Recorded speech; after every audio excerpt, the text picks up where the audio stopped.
जय हिंद, वंदे मातरम। स्वागत है आप सभी का गुरुजी वर्ल्ड एग्जाम स्टडी प्लेटफॉर्म में। मेरा नाम है धीरज द्विवेदी और आप देख रहे हैं शिक्षक भर्ती का एकमात्र प्लेटफॉर्म गुरुजी वर्ल्ड। हर शेर हर शेरनी का हार्दिक स्वागत, अभिनंदन। इस वीडियो को क्लिक किया होगा बहुत उम्मीदों के साथ।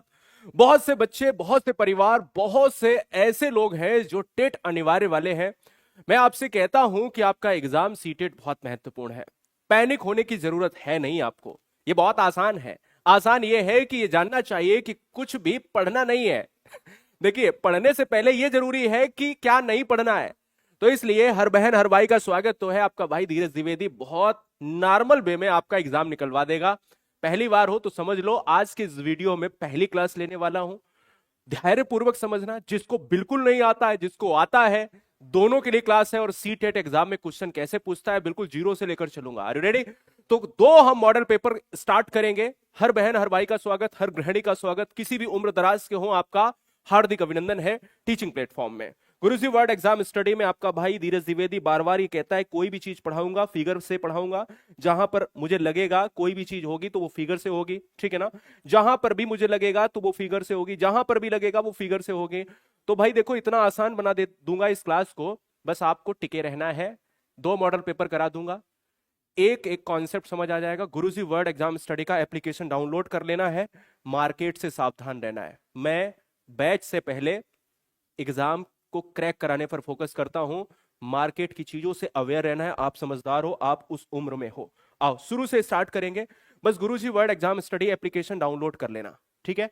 डाउनलोड कर लेना, इतना आपको ध्यान रखना है, इतना आपको ध्यान रखना है। और क्या है कि इस मॉडल पेपर में पहला क्वेश्चन आपको क्या कर लेना है, बहुत अच्छे से जो भी सीटेट में आता है एप्लीकेशन में, उसमें हर वीडियो के साथ पीडीएफ अटैच रहती है। और दूसरा, कभी भी कोई बैच लेने की आवश्यकता नहीं है, ऑलरेडी मैं फ्री दे देता हूं। गुरुजी वर्ल्ड एप्लीकेशन डाउनलोड कर लेना, या दिए गए नंबर पर आपको हाई लिख के भेज देना है, ठीक है। हाई लिखकर व्हाट्सएप पर लिखकर भेज देना है, ये वाला, ठीक है। चलिए आ जाओ। पहला क्वेश्चन आपके स्क्रीन पर है। शैशवावस्था में बच्चों के क्रियाकलाप होते हैं। देखो, शैशवावस्था, जब अपन शैशवावस्था की बात करते हैं तो ध्यान से सुनना। शैशवावस्था में होता एक्चुअल में क्या है? एक्चुअल में ये होता है कि भाई बच्चा जन्म से 5 साल का होता है, शैशव काल 0 से 2 साल का होता है। बच्चा बहुत छोटा होता है। अब बच्चा अपनी दुनिया से अनभिज्ञ होता है, जो नई दुनिया में आया है। अब उसे अगर दूध भाई चाहिए, अगर उसे भूख लगी है तो उसे दूध चाहिए, तो वो क्या है, अपनी प्रतिक्रिया रोकर व्यक्त करेगा। उसे सोना है तो उसके इमोशंस, उसके संवेग वो रो कर करेगा, भाई मुझे ये चाहिए, मुझे ये समस्या है। तो भाई जैसे जैसे कोई बच्चा अपनी प्रतिक्रिया करता है, उस तरह की प्रक्रिया को हम कहते हैं मूल प्रवृत्त्यात्मक। तो शैशवावस्था की जब भी बात होती है तो इस कॉन्सेप्ट का जो आंसर है वो ऑप्शन जाएगा किसके साथ? मूल प्रवृत्त्यात्मक। बच्चे को नींद आ रही है, बच्चे को भूख लगी है, बच्चे को प्यास लगी है ना। ये सारी चीजें, अगर कोई बच्चे को डर है तो ये सब क्रियाकलाप किससे संबंधित होते हैं? मूल प्रवृत्त्यात्मक होते हैं। और शैशवावस्था की जो एज होती है वो जन्म से 5 साल एज होती है। और बाल्यावस्था की जो एज होती है 5 या 6 से 12 साल होती है। और किशोरावस्था की जो एज होती है वो 12 से 18 साल होती है। ये बात आपको ध्यान में रखनी है। ये क्या है? ये आपकी किशोरावस्था एज है, ठीक है ना। इन एज को आपको ध्यान में रखना है, ठीक है। ये एज आपको ध्यान में रखना है। ये आपकी है बाल्यावस्था है, बाल्यावस्था। और जो शैशवावस्था की बात कर रहे हैं, जिसको आप संस्कारों की एज कहते हो, शैशवावस्था है। ये बात आपको ध्यान में रखनी है। बिल्कुल जीरो से उठाने की कोशिश है। तो मूल प्रवृत्त्यात्मक का मतलब मैंने आपको बताया कि बच्चे की समस्या, अगर बच्चा भूखा है तो अपनी प्रतिक्रिया इस तरह से करेगा, रो कर करेगा। दूसरा, सीटेट एग्जाम में प्रश्न की बात करें, बिल्कुल एक एक कॉन्सेप्ट, कारण कथन सब कुछ लिया है आज की इस वीडियो में। आ जाओ। दूसरा क्वेश्चन आपके स्क्रीन पर है, मानव विकास प्रारंभ होता है। दूसरा क्वेश्चन, मानव विकास प्रारंभ होता है, कैसे प्रारंभ होता है? अगर मैं भी पैदा हुआ होऊंगा, आप भी हुए होंगे, तो मां के गर्भ से, और मां के गर्भ में कम से कम 9 महीने व्यतीत किया होगा।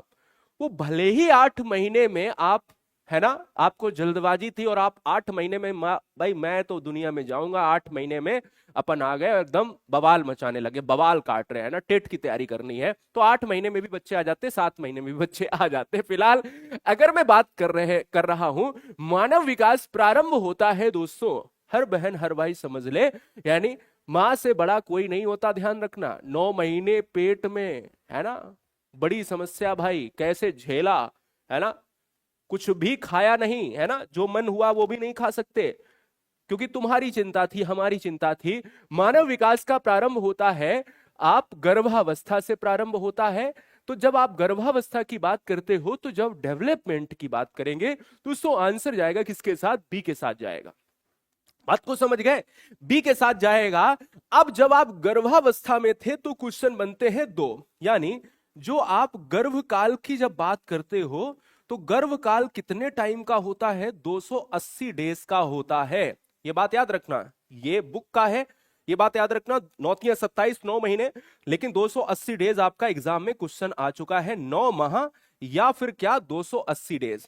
बच्चे का विकास गर्भावस्था से शुरू होता है, लेकिन अब प्रश्न आता है कि कहां तक चलता है। ये जीवन पर्यंत चलता है दोस्तों, है ना, ये लाइफ लॉन्ग प्रोसेस है। तो डेवलपमेंट इज अ क्या है, कंटिन्यूअस प्रोसेस, तो ये हमेशा जीवन पर्यंत चलता है, इस चीज को आपको ध्यान में रखना है ना। क्या ये बात आपको क्लियर हो गई? आ जाओ यहां पर, आ जाओ। विकास, अब देखो 2016 या 17 में, हाँ 16-17 में इस क्वेश्चन को सीटेट ने पूछा था।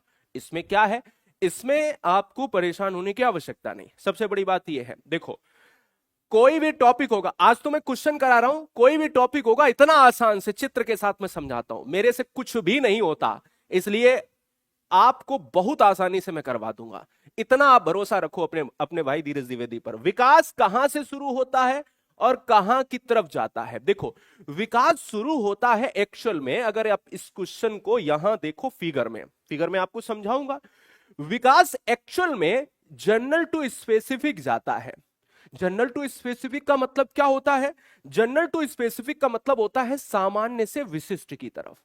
अरे सामान्य से विशिष्ट की तरफ का मतलब यह हो गया कि पहले बच्चा, अब देखो हम लोग क्या करते हैं, देखो ऐसे हमने ये बनाया इस ट्रायंगल को, देखो अगर मैं आपसे ये कहूं पहले हम लोग क्या करते हैं, बड़ी बड़ी चीजें करते हैं। जैसे मान लो एक फुटबॉल है, छोटा शिशु है और फुटबॉल को पहले पकड़ सकता है अच्छी तरीके से या सुई को पकड़ सकता है? आप बताओ, लोटे को अच्छी तरीके से पकड़ सकता है या चिम्मच को पकड़ सकता है? तो आप ये कहोगे कि लोटे को आसान है पकड़ना छोटे बच्चे के लिए, पर चिम्मच को नहीं, है ना। चिम्मच यानी वही चम्मच जिसको अपन चिम्मच और चम्मच कहते हैं, वो चमचा कहते हैं।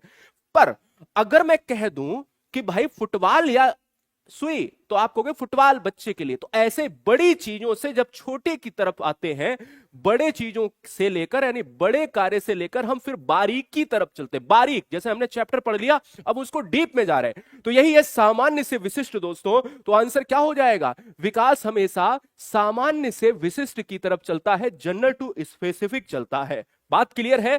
क्लियर है बात? तो हमने दोनों तरीके से बताया, एक बारीकी वाला उदाहरण और एक वो वाला उदाहरण बताया जो हम लोग अधोगामी सिद्धांत में यूज करते हैं, फुटबॉल वाला। आ जाओ।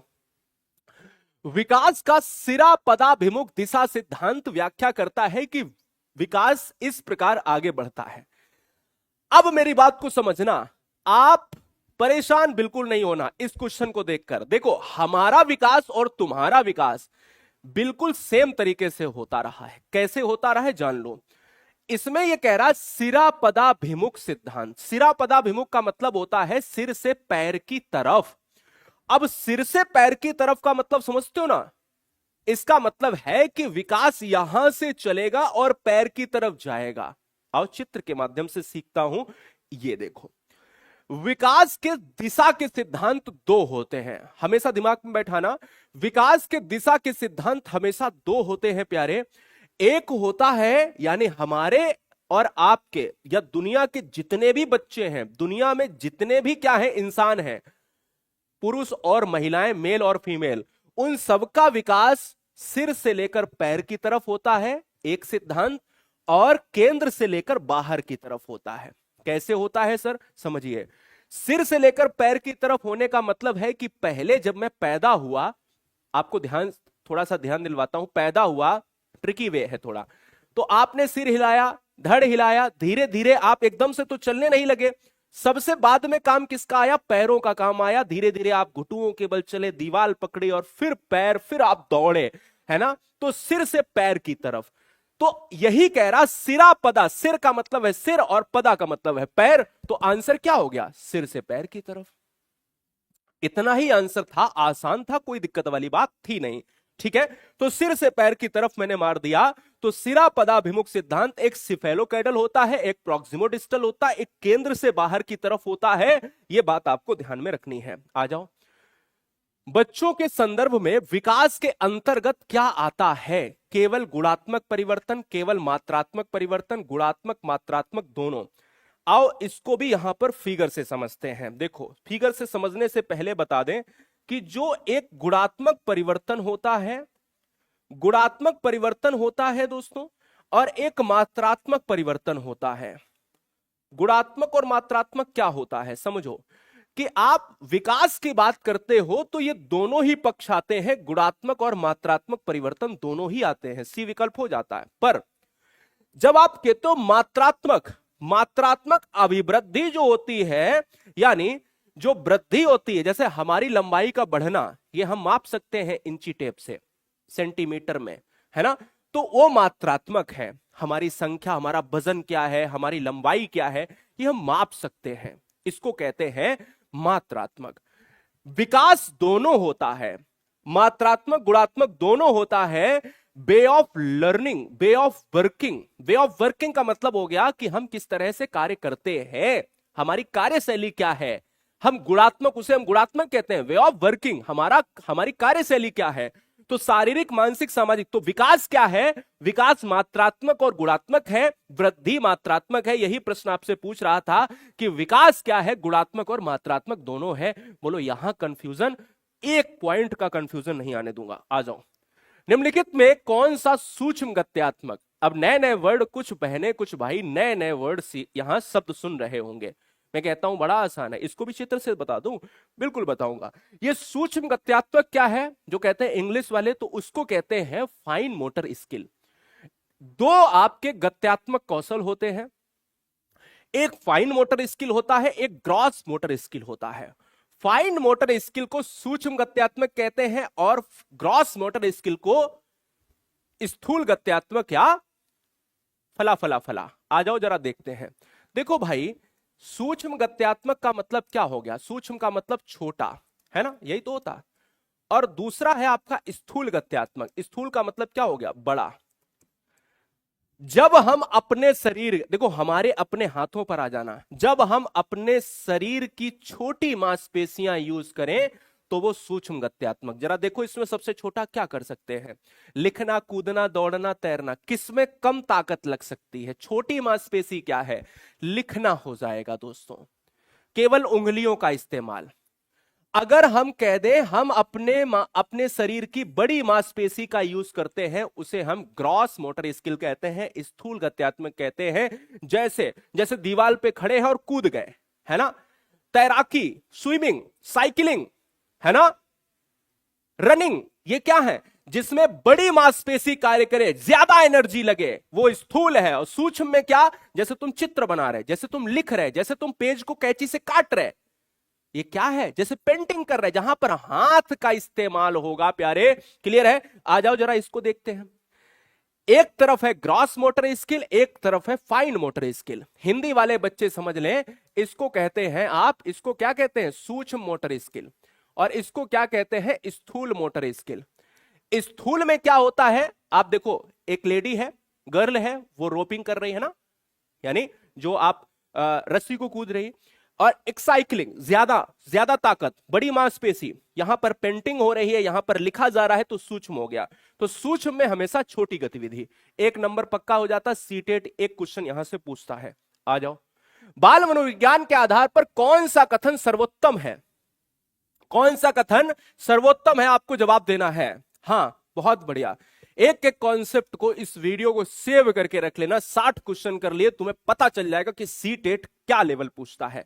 आ जाओ, अब तो हम बढ़ रहे हैं, धीरे धीरे लेवल बढ़ाएंगे, चिंता किस बात की। बाल मनोविज्ञान के आधार पर कौन सा कथन सर्वोत्तम है? सारे बच्चे एक जैसे होते हैं, कुछ बच्चे एक जैसे होते हैं, कुछ बच्चे विशिष्ट होते हैं, या प्रत्येक बच्चा विशिष्ट होता है। अब देखो सीटेट ने एक प्रश्न पूछा दोस्तों, तो आंसर क्या हो जाएगा? आंसर दोस्तों यहां पर हो जाएगा प्रत्येक बच्चा विशिष्ट होता है। प्रत्येक बच्चा विशिष्ट होता है, यानी ये वही क्वेश्चन है। यानी सिंपल सी चीज समझो, आप किसी बच्चे को कमतर क्यों आंको? हर बच्चा अपनी प्रतिभा को लेकर आता है, हर बच्चा अपनी चीजों को कर सकता है, बुद्धि पर लिंग का प्रभाव बिल्कुल नहीं पड़ता। ये बिल्कुल दिमाग में बैठा लो, बुद्धि पर लिंग का प्रभाव नहीं पड़ता कि लड़कियां मैथ में कमजोर होती हैं, लड़कियां विज्ञान में कमजोर होती हैं, लड़कियों को क्रिकेट नहीं खेलना चाहिए, है ना। कोई भी चीज आप देख लो तो वो चीजें हैं, वो आप जेंडर रूढ़िवादिता की बात करो, चाहे किसी सब्जेक्ट की बात करो, तो मैं ये कह सकता हूं कि कथन सर्वोत्तम यही होगा कि प्रत्येक बच्चा कर सकता है और प्रत्येक बच्चा विशिष्ट होता है, बुद्धि पर लिंग का प्रभाव नहीं होता।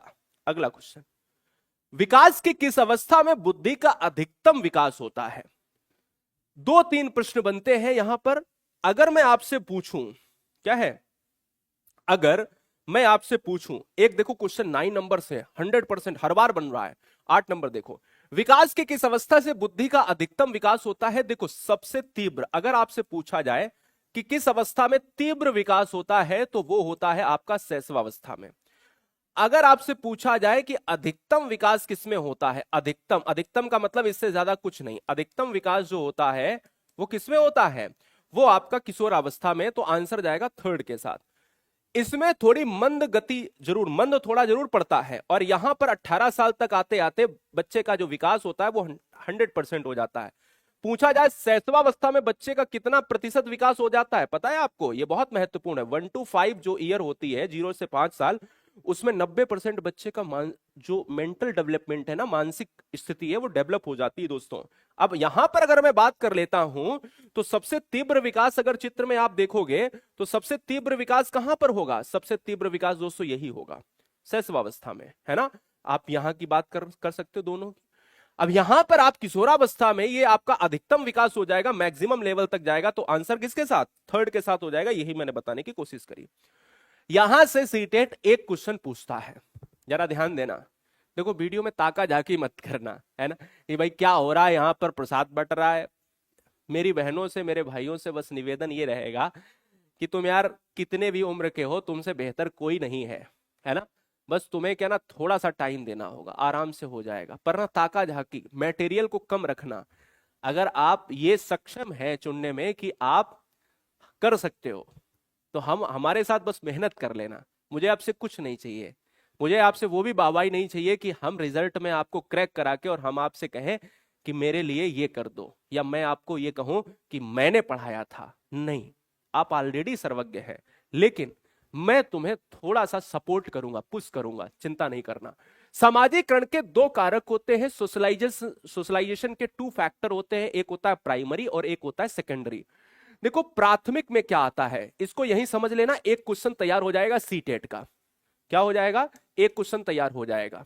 देखो प्राथमिक कारक होता है, प्राथमिक कारक जो होता है इसमें क्या होता है? बच्चे का प्रथम क्या, परिवार होता है।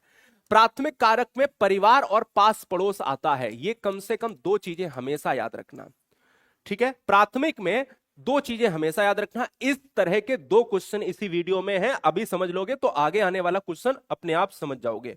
द्वितीयक में क्या आता है? द्वितीयक कारक में दोस्तों आता है, सबसे पहले बच्चा निकलता है अपने दहलीज के बाहर, विद्यालय पहुंचता है। द्वितीयक में विद्यालय आता है। विद्यालय के बाद आप जो है मीडिया, विद्यालय के बाद मीडिया देखने को मिलता है। मीडिया का मतलब विद्यालय के बाद नहीं, ये याद ही कर लेना। विद्यालय, मीडिया, जो भी धार्मिक संस्थाएं हैं, धार्मिक संस्था यानी मस्जिद, मंदिर, चर्च, गुरुद्वारा, ये परिवार के बाद ही तो है। तो मीडिया हो गया, धार्मिक संस्थाएं हो गया, विद्यालय हो गया, ये सब द्वितीय कारक हैं। इतने ही में क्वेश्चन हो जाएगा। आ जाओ, पत्र पत्रिकाएं भी होता है, अखबार भी होता है। सामाजिकरण का प्राथमिक, यानी यहां पर प्राथमिक, तो प्राथमिक में क्या परिवार आता है? बिल्कुल आता है, तो मतलब यही वाला आंसर हो जाएगा। और द्वितीयक जो है विद्यालय है, क्योंकि ये वाला द्वितीयक है तो यहां पर नहीं होगा, ये वाला भी द्वितीयक है नहीं होगा, ये वाला भी द्वितीयक है नहीं, यहां पर प्राथमिक भरा जाएगा। तो यहां अगर मैं भर दूंगा कि परिवार जो है प्राथमिक है और द्वितीयक जो है यानी विद्यालय जो है वो द्वितीयक है, तो इस क्वेश्चन का जो राइट आंसर क्या है वो ऑप्शन ए। अगला, निम्नलिखित में कौन सा नियम यह सुझाव देता है कि शरीर के विभिन्न अंग विकास के विभिन्न चरणों में भिन्न दरों से विकसित होते हैं? विकास एक आयामी है, यानी वन डायमेंशनल की बात करेंगे क्या? बताइए। विकास एक दिशीय होता है, विकास एक असतत प्रक्रिया है और विकास की दिशा अधोगामी और शीर्षगामी है। बिल्कुल सही बात है, ये मैंने अभी आपको बताया था जब मैं दूसरा या तीसरा क्वेश्चन कर रहा था, जब मैंने आपको बताया था कि बच्चे का विकास सिर से लेकर पैर की तरफ और केंद्र से लेकर बाहर की तरफ होता है। तो वही है, इसको कहा गया दोस्तों सिर से लेकर पैर की तरफ, जिसको शीर्षगामी कहा गया ना, जिसमें कहा था मैंने शीर्ष पदाभिमुख सिद्धांत। और ये जो अधोगामी सिद्धांत है ना, ये केंद्र से बाहर की तरफ है। इसको इंग्लिश में कहते हैं प्रोक्सिमो डिस्टल, इसको कहते हैं सिफेलोकैडल, है ना। तो अधोगामी और शीर्षगामी है, तभी ये कहा गया है कि बच्चे का अंग का जो विकास होता है वो भिन्न भिन्न दरों पर होता है। ठीक है, अविकथन आर। अब क्वेश्चन का लेवल थोड़ा सा अप करते हैं, जब आप कारण और कथन के क्वेश्चन भी एग्जाम में पूछे जाते हैं, आपको परेशान होने की जरूरत नहीं। देखना, अविकथन आर कह रहा है सीटेट कैसे प्रश्न कभी कभी पूछता है, शहरों में बच्चों का बहुत सारा खेल, जो शहर होते हैं ऊंचे ऊंचे इमारत, हम लोग गांव छोड़कर कहां पहुंचे? शहर पहुंचे।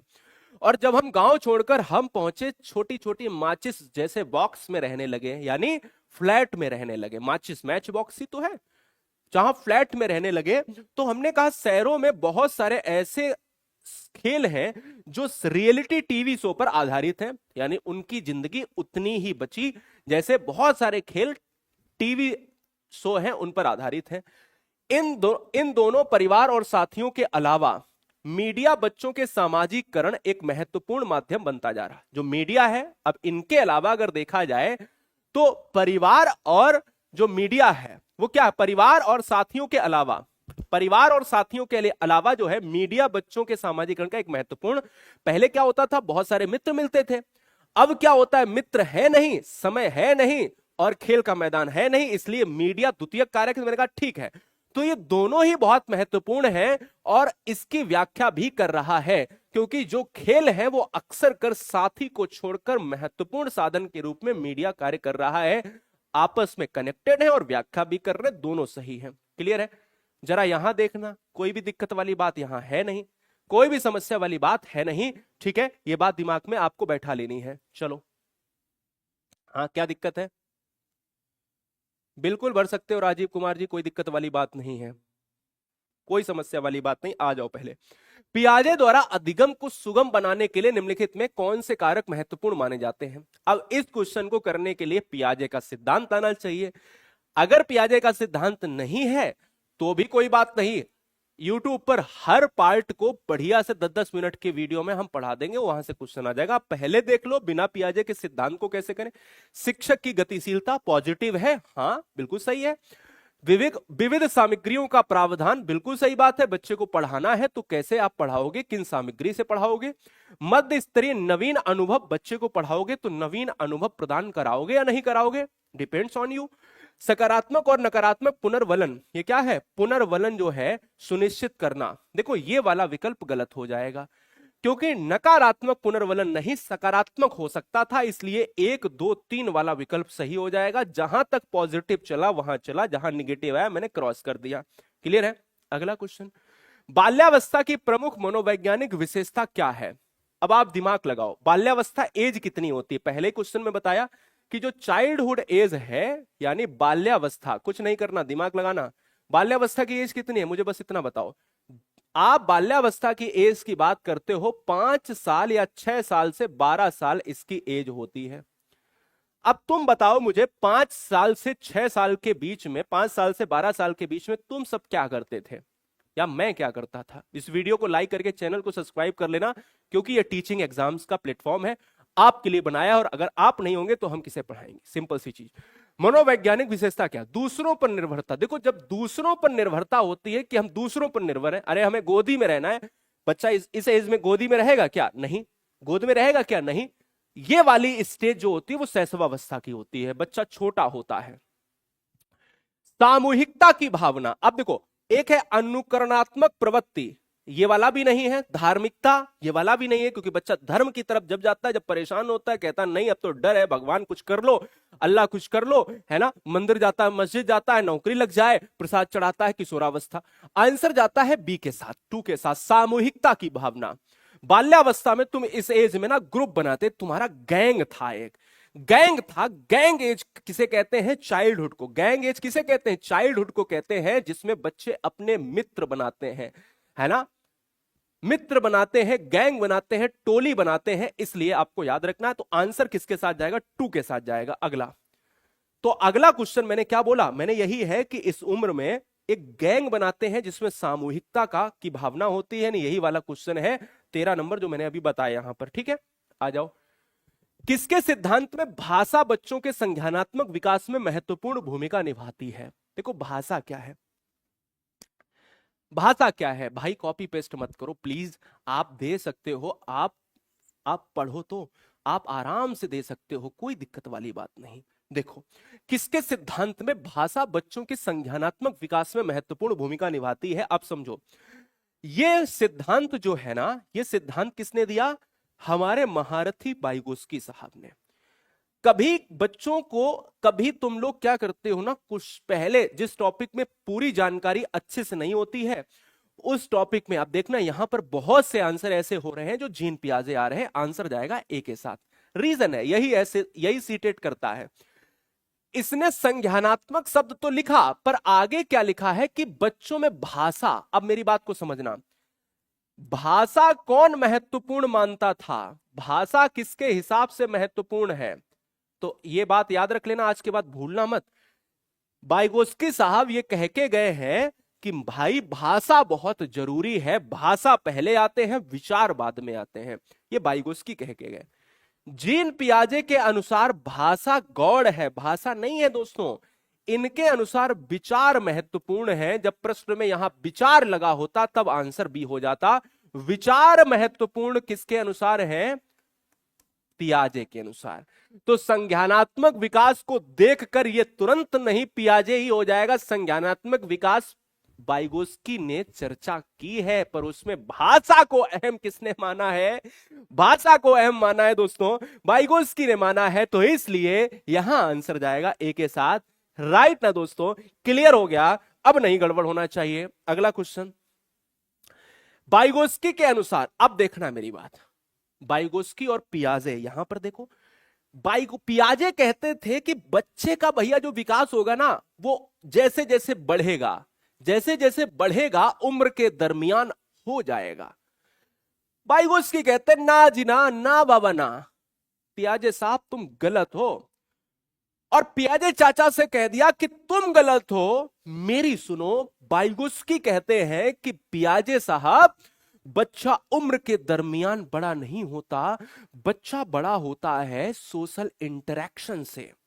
बच्चा बड़ा होता है, बच्चा डेवलप होता है, बच्चे का विकास होता है जब वो ग्रुप्स में सीखता है, जब वो अधिगम, सहपाठी अधिगम करता है, जब वो वयस्क अंतः क्रिया करता है, सोशल इंटरेक्शन करता है, लोगों से मिलता है। बात को समझ गए ना? तो इनके अनुसार तालमेल और इनके अनुसार उम्र। ठीक है, आ जाओ इसी पर क्वेश्चन करता हूं।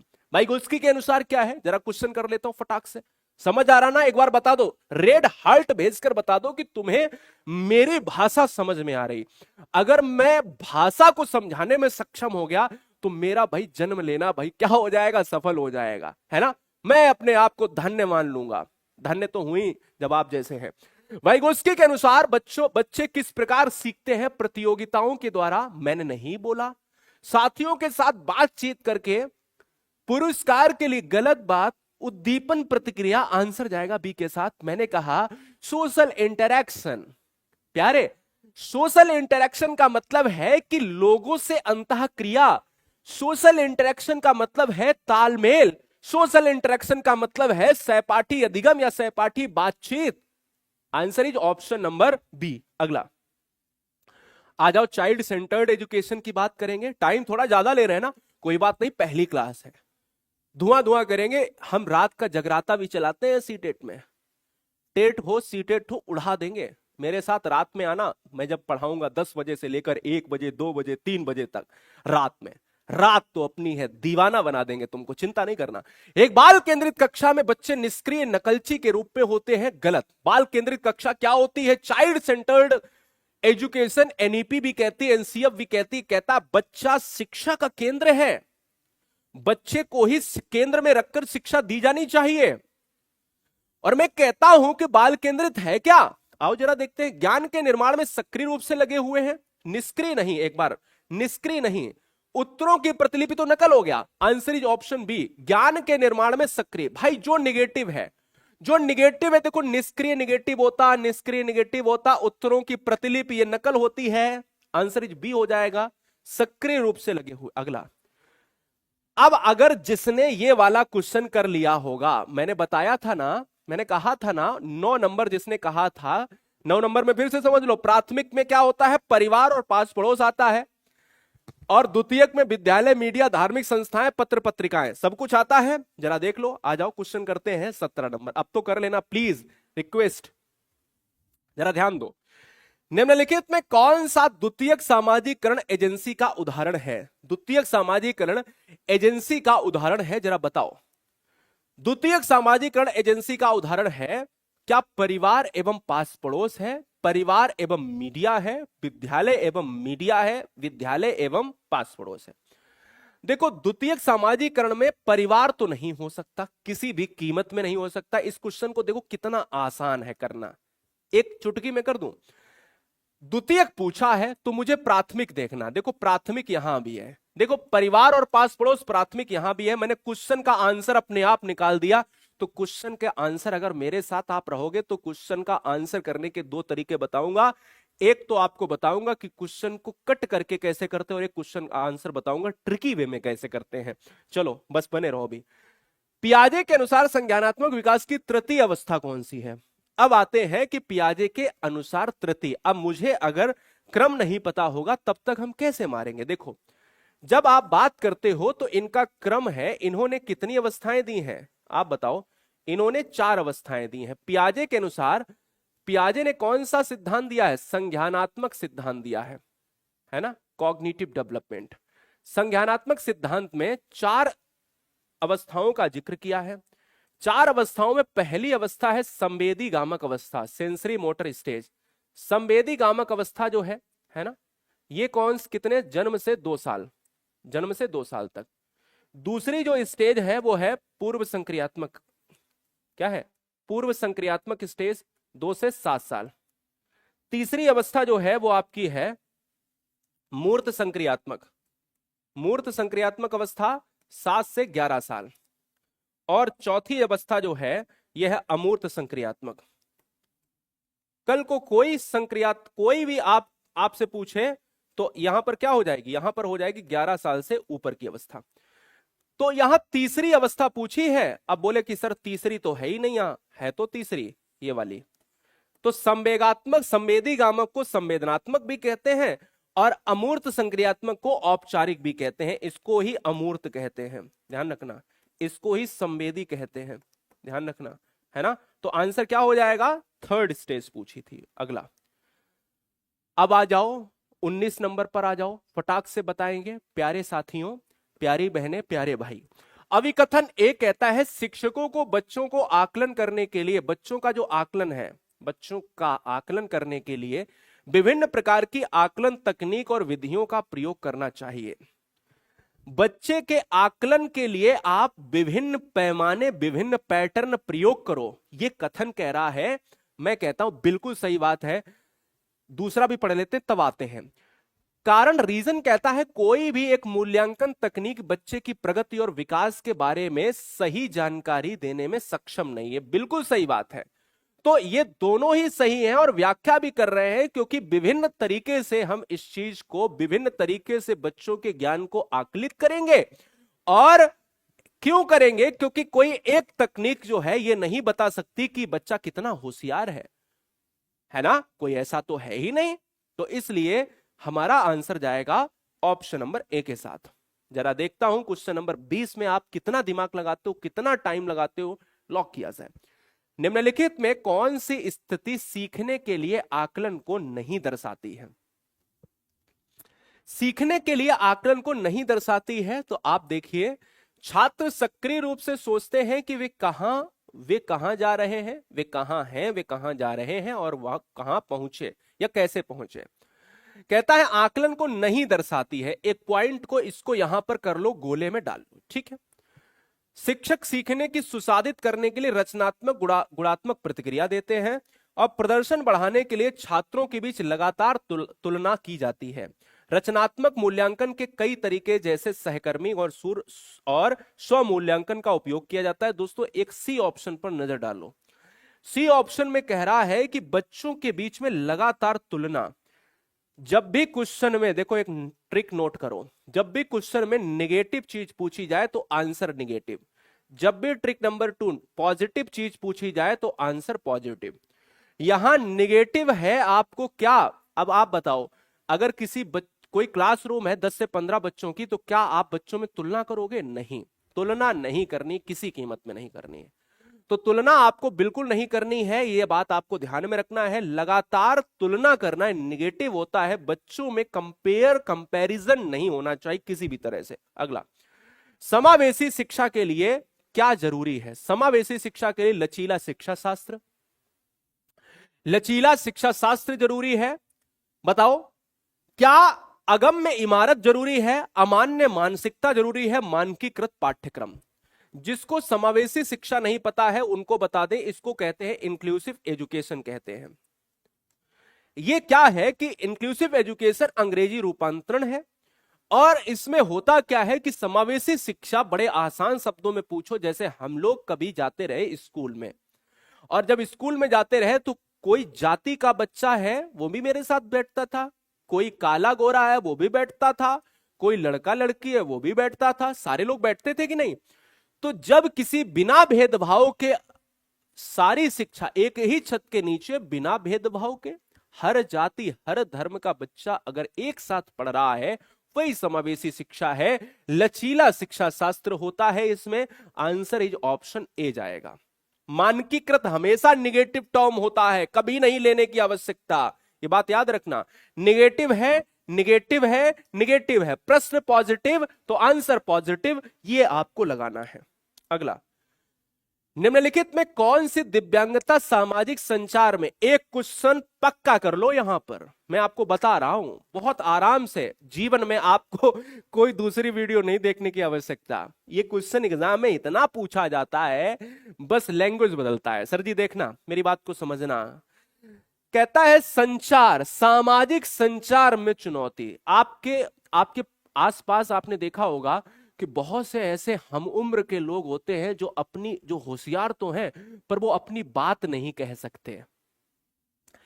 उन्हें जानकारी तो है पर वो 4 लोगों के ग्रुप में बात नहीं कह सकते, अपनी अभिव्यक्ति नहीं उजागर कर सकते। दोस्तों उसे कहते हैं क्या? उसे कहते हैं स्वालीनता, उसे कहते हैं ऑटिज्म। इसको इंग्लिश में क्या कहते हैं? ऑटिज्म। जो अपनी बात अपने ही साथियों से या अपने ही क्या परिवार में या किसी ग्रुप में नहीं कह सकता, ये देसी भाषा में, या अगर किसी भी व्यक्ति के द्वारा अभिव्यक्ति नहीं हो सकती, सामाजिक संचार में चुनौती करना पड़े, उसे स्वालीनता कहते हैं, उसे ऑटिज्म कहते हैं, उसे आत्म केंद्रित कहते हैं। यह विकल्प ज्यादा एग्जाम में देखने को मिलेगा। ये पठन वैकल्य, गुणज वैकल्य, गतिमान, ये क्या है वो भी हम सब बताएंगे, वो सब बताएंगे दोस्तों, वो अभी हम यहां पर बताएंगे, चिंता करने की आवश्यकता नहीं, एक हमने वो लगाया हुआ है। पहले आओ यहां पर देखेंगे, यहां पर 23 नंबर पे आओ। निम्नलिखित में कौन सुविधाहीन और वंचित समूह के शिक्षार्थी को शामिल करने में मदद करता है? बड़ा अच्छा प्रश्न है, बताइएगा। आपको जवाब देना है, आपको आंसर करना है। मजा आ रहा कि नहीं आ रहा? देखो इतने बड़े कमेंट बॉक्स में। हाँ बहुत बढ़िया, हाँ बिल्कुल सही बात है। सोशल इंटरेक्शन बच्चों को दिक्कत होती है। आप जब बात करते हो उन्हें ग्रुप्स में बात करने के मौके नहीं मिलते, मौके मिलते हैं तो अपनी बात कह नहीं पाते हैं, ठीक है ना? ये बात आपको समझ आ रही कि नहीं आ रही? बहुत बढ़िया, बहुत सुंदर, बहुत सुंदर, बहुत सुंदर। आ जाओ यहां पर, आ जाओ फटाक से। ठीक है, ओके, बताओ। बहुत सुंदर, ठीक, चलो आ जाओ यहां पर देखते हैं। कहता है निम्नलिखित में सुविधाहीन और वंचित समूह के शिक्षार्थी को शामिल करने में मदद। देखो गैर क्या है, निगेटिव, ये पॉजिटिव है तो आंसर भी हमें पॉजिटिव देना। इस ट्रिक का इस्तेमाल जब परीक्षा में करोगे तो अपने आप पेपर निकल जाएगा। निगेटिव आंसर के लिए निगेटिव, मैंने कहा ये निगेटिव होता है, काट दो। समूह की ओर केंद्रित शिक्षा, प्रमुख समूह, प्रमुख समूह का मतलब हो गया, देखो समूह की ओर और प्रमुख समूह में अंतर है, ये निगेटिव हो गया क्योंकि प्रमुख हो सकता है धर्म के आधार पर बना दिया हो सकता है जाति के आधार पर बना दिया हो, नहीं, विविधता को महत्व का मतलब है सब कुछ एक ही सूत्र में पिरो दिए जाए। अगला क्वेश्चन यहां पर है, सामान्य पुरुष में एक्स वाई गुणसूत्र होते हैं जबकि सामान्य महिला में कौन से होते हैं। देखो कभी कभी आपसे प्रश्न पूछता है कि ये बताओ संतान जो पैदा होती है, बच्चे के लिंग का निर्धारण किसके लिंग से होता है, पता है आपको? बच्चा लड़का है या लड़की है, वो किसके लिंग से होता है? बच्चे के लिंग का निर्धारण होता है पिता के लिंग से। याद रखिएगा, प्रश्न पूछा जाता है तो याद रखना है कि क्रोमोसोम्स जो होते हैं वो एक्स और वाई में होते हैं। क्रोमोसोम्स की बात करें तो क्रोमोसोम्स कितने जोड़े में होते हैं? 23 जोड़े में होते हैं क्रोमोसोम्स, 23 जोड़ा। टोटल नंबर ऑफ क्रोमोसोम्स जो होते हैं वो कितने होते हैं? 46 भैया क्रोमोसोम्स होते हैं। तो गुणसूत्र मनुष्य में 46 होते हैं, पेयर में पूछे तो 13 होते हैं। ये दोनों चीजें दिमाग में एकदम से हल्के दिमाग में बैठा लेना चाय पीकर, ठीक है ना। अगर आपसे ये पूछा जाए कि भाई महिला में गुणसूत्र क्या होता है, तो एक्स एक्स दोस्तों क्या है, एक्स एक्स गुणसूत्र मिलकर महिला बनती है और एक्स वाई गुणसूत्र मिलकर जो है पुरुष बनता है। कल को क्वेश्चन में बेटा लिख सकता है तो बेटा, बेटी लिख सकता है तो बेटी के लिए ये वाला हो जाएगा और बेटा के लिए ये वाला हो जाएगा, क्योंकि बेटा पुरुष होता है। बात क्लियर है, समझ गए ना? तो चाय पीकर भैया ये समझ लेना। तो सामान्य पुरुष में मैंने कहा एक्स वाई, तो मैं कह तो रहा बेटा में या एक्स वाई में या आदमी या पुरुष में एक्स वाई होता है। महिलाओं में क्या होता है? महिला या बेटी में होता है एक्स एक्स। बच्चे का जो लिंग होता है, बच्चे का जो लिंग होता है ना, बच्चे का जो लिंग होता है, किसकी बात कर रहा हूं मैं? बच्चे का। बच्चे का जो लिंग होता है वो किस पर निर्भर करता है? वो पिता के लिंग पर, पिता के लिंग पर, है ना, पिता के लिंग पर भैया डिपेंड करता है। तो बच्चे के लिंग का निर्धारण जो होता है, तो बच्चे के लिंग का निर्धारण जो होता है वो किसके लिंग पर? पिता के लिंग पर निर्धारण होता है। ये बात याद रखना। आ जाओ यहां पर बात करते हैं। देखो एक भैया तुम्हारी मैंने बचपन की फोटो उठा ली, मुझे आया मजा। इसमें क्या है? तुम्हारी दादी, जब तुम्हारी दादी यानी जब बच्चे की दादी उसे उसकी मां की गोद से लेती हैं, जब तुम्हारी मम्मी से तुम्हारी दादी जो है तुमको छीन लेती हैं, तो बच्चा किसके कारण रोता है? बच्चा रोने लगता है। तो बच्चा भाई रोने लगता है, उसका कारण क्या है? बच्चा रोने लगता है, उसका कारण बता दो भैया। जब तुम्हारी जो है ना, इस फोटो को देखा मैंने तो मुझे आ गया तरस, कसम से यार, कसम से तरस आ गया। मैंने कहा इसका मतलब है कि संवेगात्मक दुश्चिंता, तुम्हें डर है कि भैया ये बुढ़िया ना मेरे को नुकसान पहुंचा देगी, कि मम्मी पर भरोसा है। तुम इतने सब वैसे थे, तुम्हें पता है। तो अब देखो आते हैं रियल पॉइंट पर। संवेगात्मक दुश्चिंता क्या है? संवेगात्मक दुश्चिंता वो है कि यदि मां, जैसे मां अब परमानेंट उसकी परवरिश में है, वो कितना भी अजनबी हो, भले ही घर का कोई सदस्य हो, उसे डर है कि ये मुझे नुकसान पहुंचा सकता है या पहुंचा सकती है। ये होता है संवेगात्मक दुश्चिंता होती है ना? ये बात याद रखिएगा। पड़ोसी तुम्हें छीन लेता है तब भी तुम ऐसी शकल बनाती हो, इसका मतलब है कि तुम बहुत चतुर प्राणी हो। तुम नहीं चाहते या चाहती कि मुझे कोई नुकसान पहुंचाए, और इस नुकसान के लिए संवेगात्मक दुश्चिंता शब्द जैसा यूज करते हैं। किसी भी नई भाषा को सीखने के लिए कहां से प्रारंभ किया जाना चाहिए? प्यारे मेरी बहन मेरे भाई समझ लो, किसी भी भाषा को, अगर कोई नई भाषा है ना, उसको सीखने के लिए कहां से शुरू करें भाई? कहां से शुरू? अक्षरों बा, ये सीटेट का प्रश्न है। अक्षरों बा शब्दों के मध्य सहचर्य से, वाक्यों के निर्माण से गलत, शब्दों के निर्माण से, या इनमें से कोई नहीं। आंसर जाएगा ऑप्शन नंबर ए के साथ, वन के साथ। सहचर्य का मतलब होता है अक्षर व शब्द से, ध्वनि से बनता है वर्ण, वर्ण से शब्द, शब्द से पद, पद से वाक्य, और वाक्य ही हम यूज करते हैं। इसलिए इस क्वेश्चन का जो राइट आंसर है वो सहचर्य का मतलब होता है मिलाप, मेल। आंसर जाएगा ए के साथ। आ जाओ, अब देखना, ये क्वेश्चन पूछा था शायद 18 या 19 में पूछा था सीटेट ने। क्वेश्चन क्या है, बड़ा आसान। समावेशी कक्षा में किस प्रकार का के छात्र शामिल होता है, होते हैं या हैं? केवल विशिष्ट छात्र, सामान्य और विशिष्ट छात्र, केवल सामान्य छात्र, बहुभाषी और प्रतिभाशाली। अब देखो आप कंफ्यूज हो जाओगे, क्योंकि आपने कहा कि सर भाई देखो, आपने कहा किसी भी जाति धर्म का बच्चा हो एक समान समझा जाता है, स्कूल में कोई धर्म नहीं देखा जाता, कोई रंग नहीं देखा जाता, कितने भी कलुआ हो तुम, सारे लोग समान तरह से दोस्तों आपको वहां पर बैठने को देखने को मिलते हैं और आराम से पढ़ते हैं। यही होता है। मेरी बात को समझने की कोशिश करना। समावेशी कक्षा में किस प्रकार के? समावेशी कक्षा में सामान्य और विशिष्ट छात्र देखने को मिलते हैं। सामान्य कक्षा में, आपकी समावेशी कक्षा में सामान्य भी होगा और विशिष्ट छात्र भी होंगे, और विशिष्ट छात्र में प्रतिभाशाली भी हो सकते हैं, विशिष्ट छात्र में कमतर वाले भी छात्र हो सकते हैं। इसलिए दोनों तरह के छात्र होते हैं, ये बात आपको ध्यान में रखनी है। अगला क्वेश्चन आपके इसमें चार्ट दिखाऊंगा मैं आपको, है ना, इसमें आपको हम चार्ट दिखाएंगे। Are you ready guys? बताओ, ठीक है, बहुत बढ़िया, धन्यवाद। बिल्कुल होगी, उपयोगी होगी सरिता। आप कहीं भी एग्जाम में बैठ जाओगे, आपको परेशानी नहीं होगी। आ जाओ। देखो दोस्तों, कभी क्या होता है, मेरी बात को समझने की कोशिश करना। कभी बच्चा लिख नहीं पाता है, कुछ अधिगम के विकार होते हैं, उनको समझने की कोशिश करिए। कुछ अधिगम के विकार होते हैं। कभी बच्चा, आपने देखा होगा कि आपने कहा कि 79 और 89 कितने होते हैं, बच्चा कैलकुलेशन में अक्षम होता है। तो अधिगम अक्षमता क्या है? लर्निंग डिसेबिलिटी है। अधिगम अक्षमता को अधिगम विकार या अधिगम अशक्तता कहते हैं। अगर गणितीय संक्रियाओं में अगर समस्या है तो वो डिसकैलकुलिया होती है। अगर बच्चा लिख नहीं पा रहा है, अक्षर सही से नहीं बना पा रहा है, उसे डिसग्राफिया कहते हैं। अगर बच्चे में डिसलेक्सिया, अगर बच्चा जो है पढ़ नहीं पा रहा है, पठन विकार है, अटक अटक रहा है, उसे डिसलेक्सिया कहते हैं, है ना।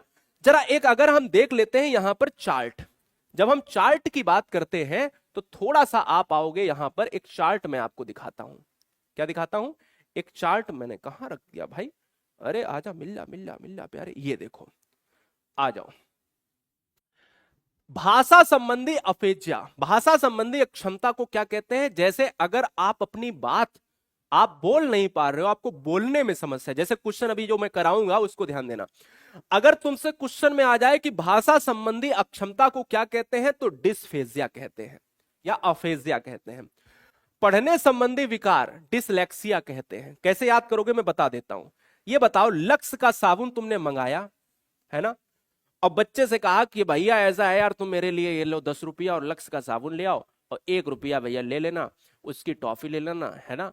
और लक्स का साबुन ले आया और उससे बोल दिया कि भैया ऐसा है यार, एक काम और कर दो, इस लक्स में जो लिखा है ना वो पढ़ दो। यानी इस रैपर में क्या लिखा है भाई, टेस्ट भी ले लू, नहाने तो जा ही रहा हूं मैं, है ना, कपड़े उतार के खड़ा ही हूं मैं, तो इसके देख लेते हैं। भाई लेके आए, पढ़ता पढ़ता है, तो भाई लक्स को बोला, तो लड़के ने क्या बोला, भाई ये ऐसा है चाचा, ये लिखा है लुक्स, है ना।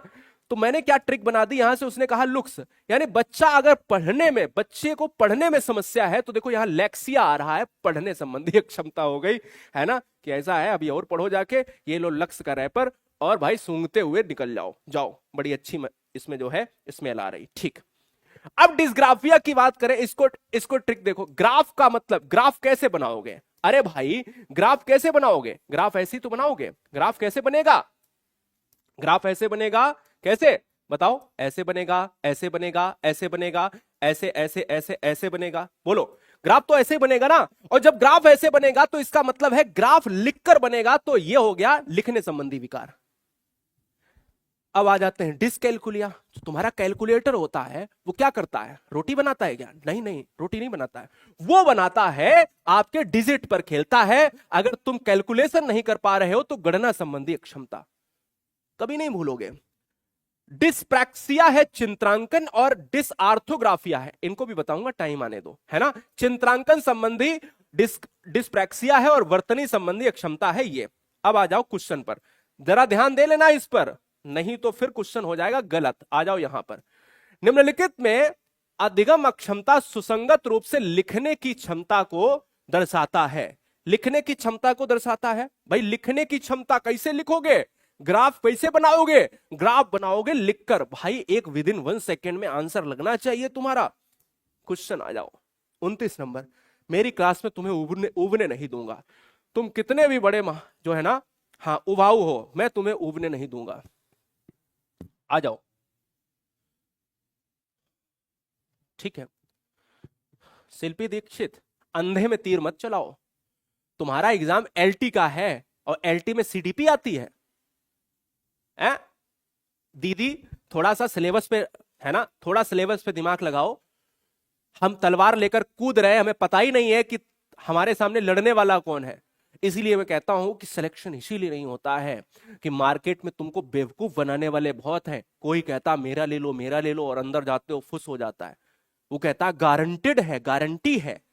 नहीं सर, दीदी ऐसा मत करो, तुम्हें सिलेबस पे पहले नजर डालना चाहिए।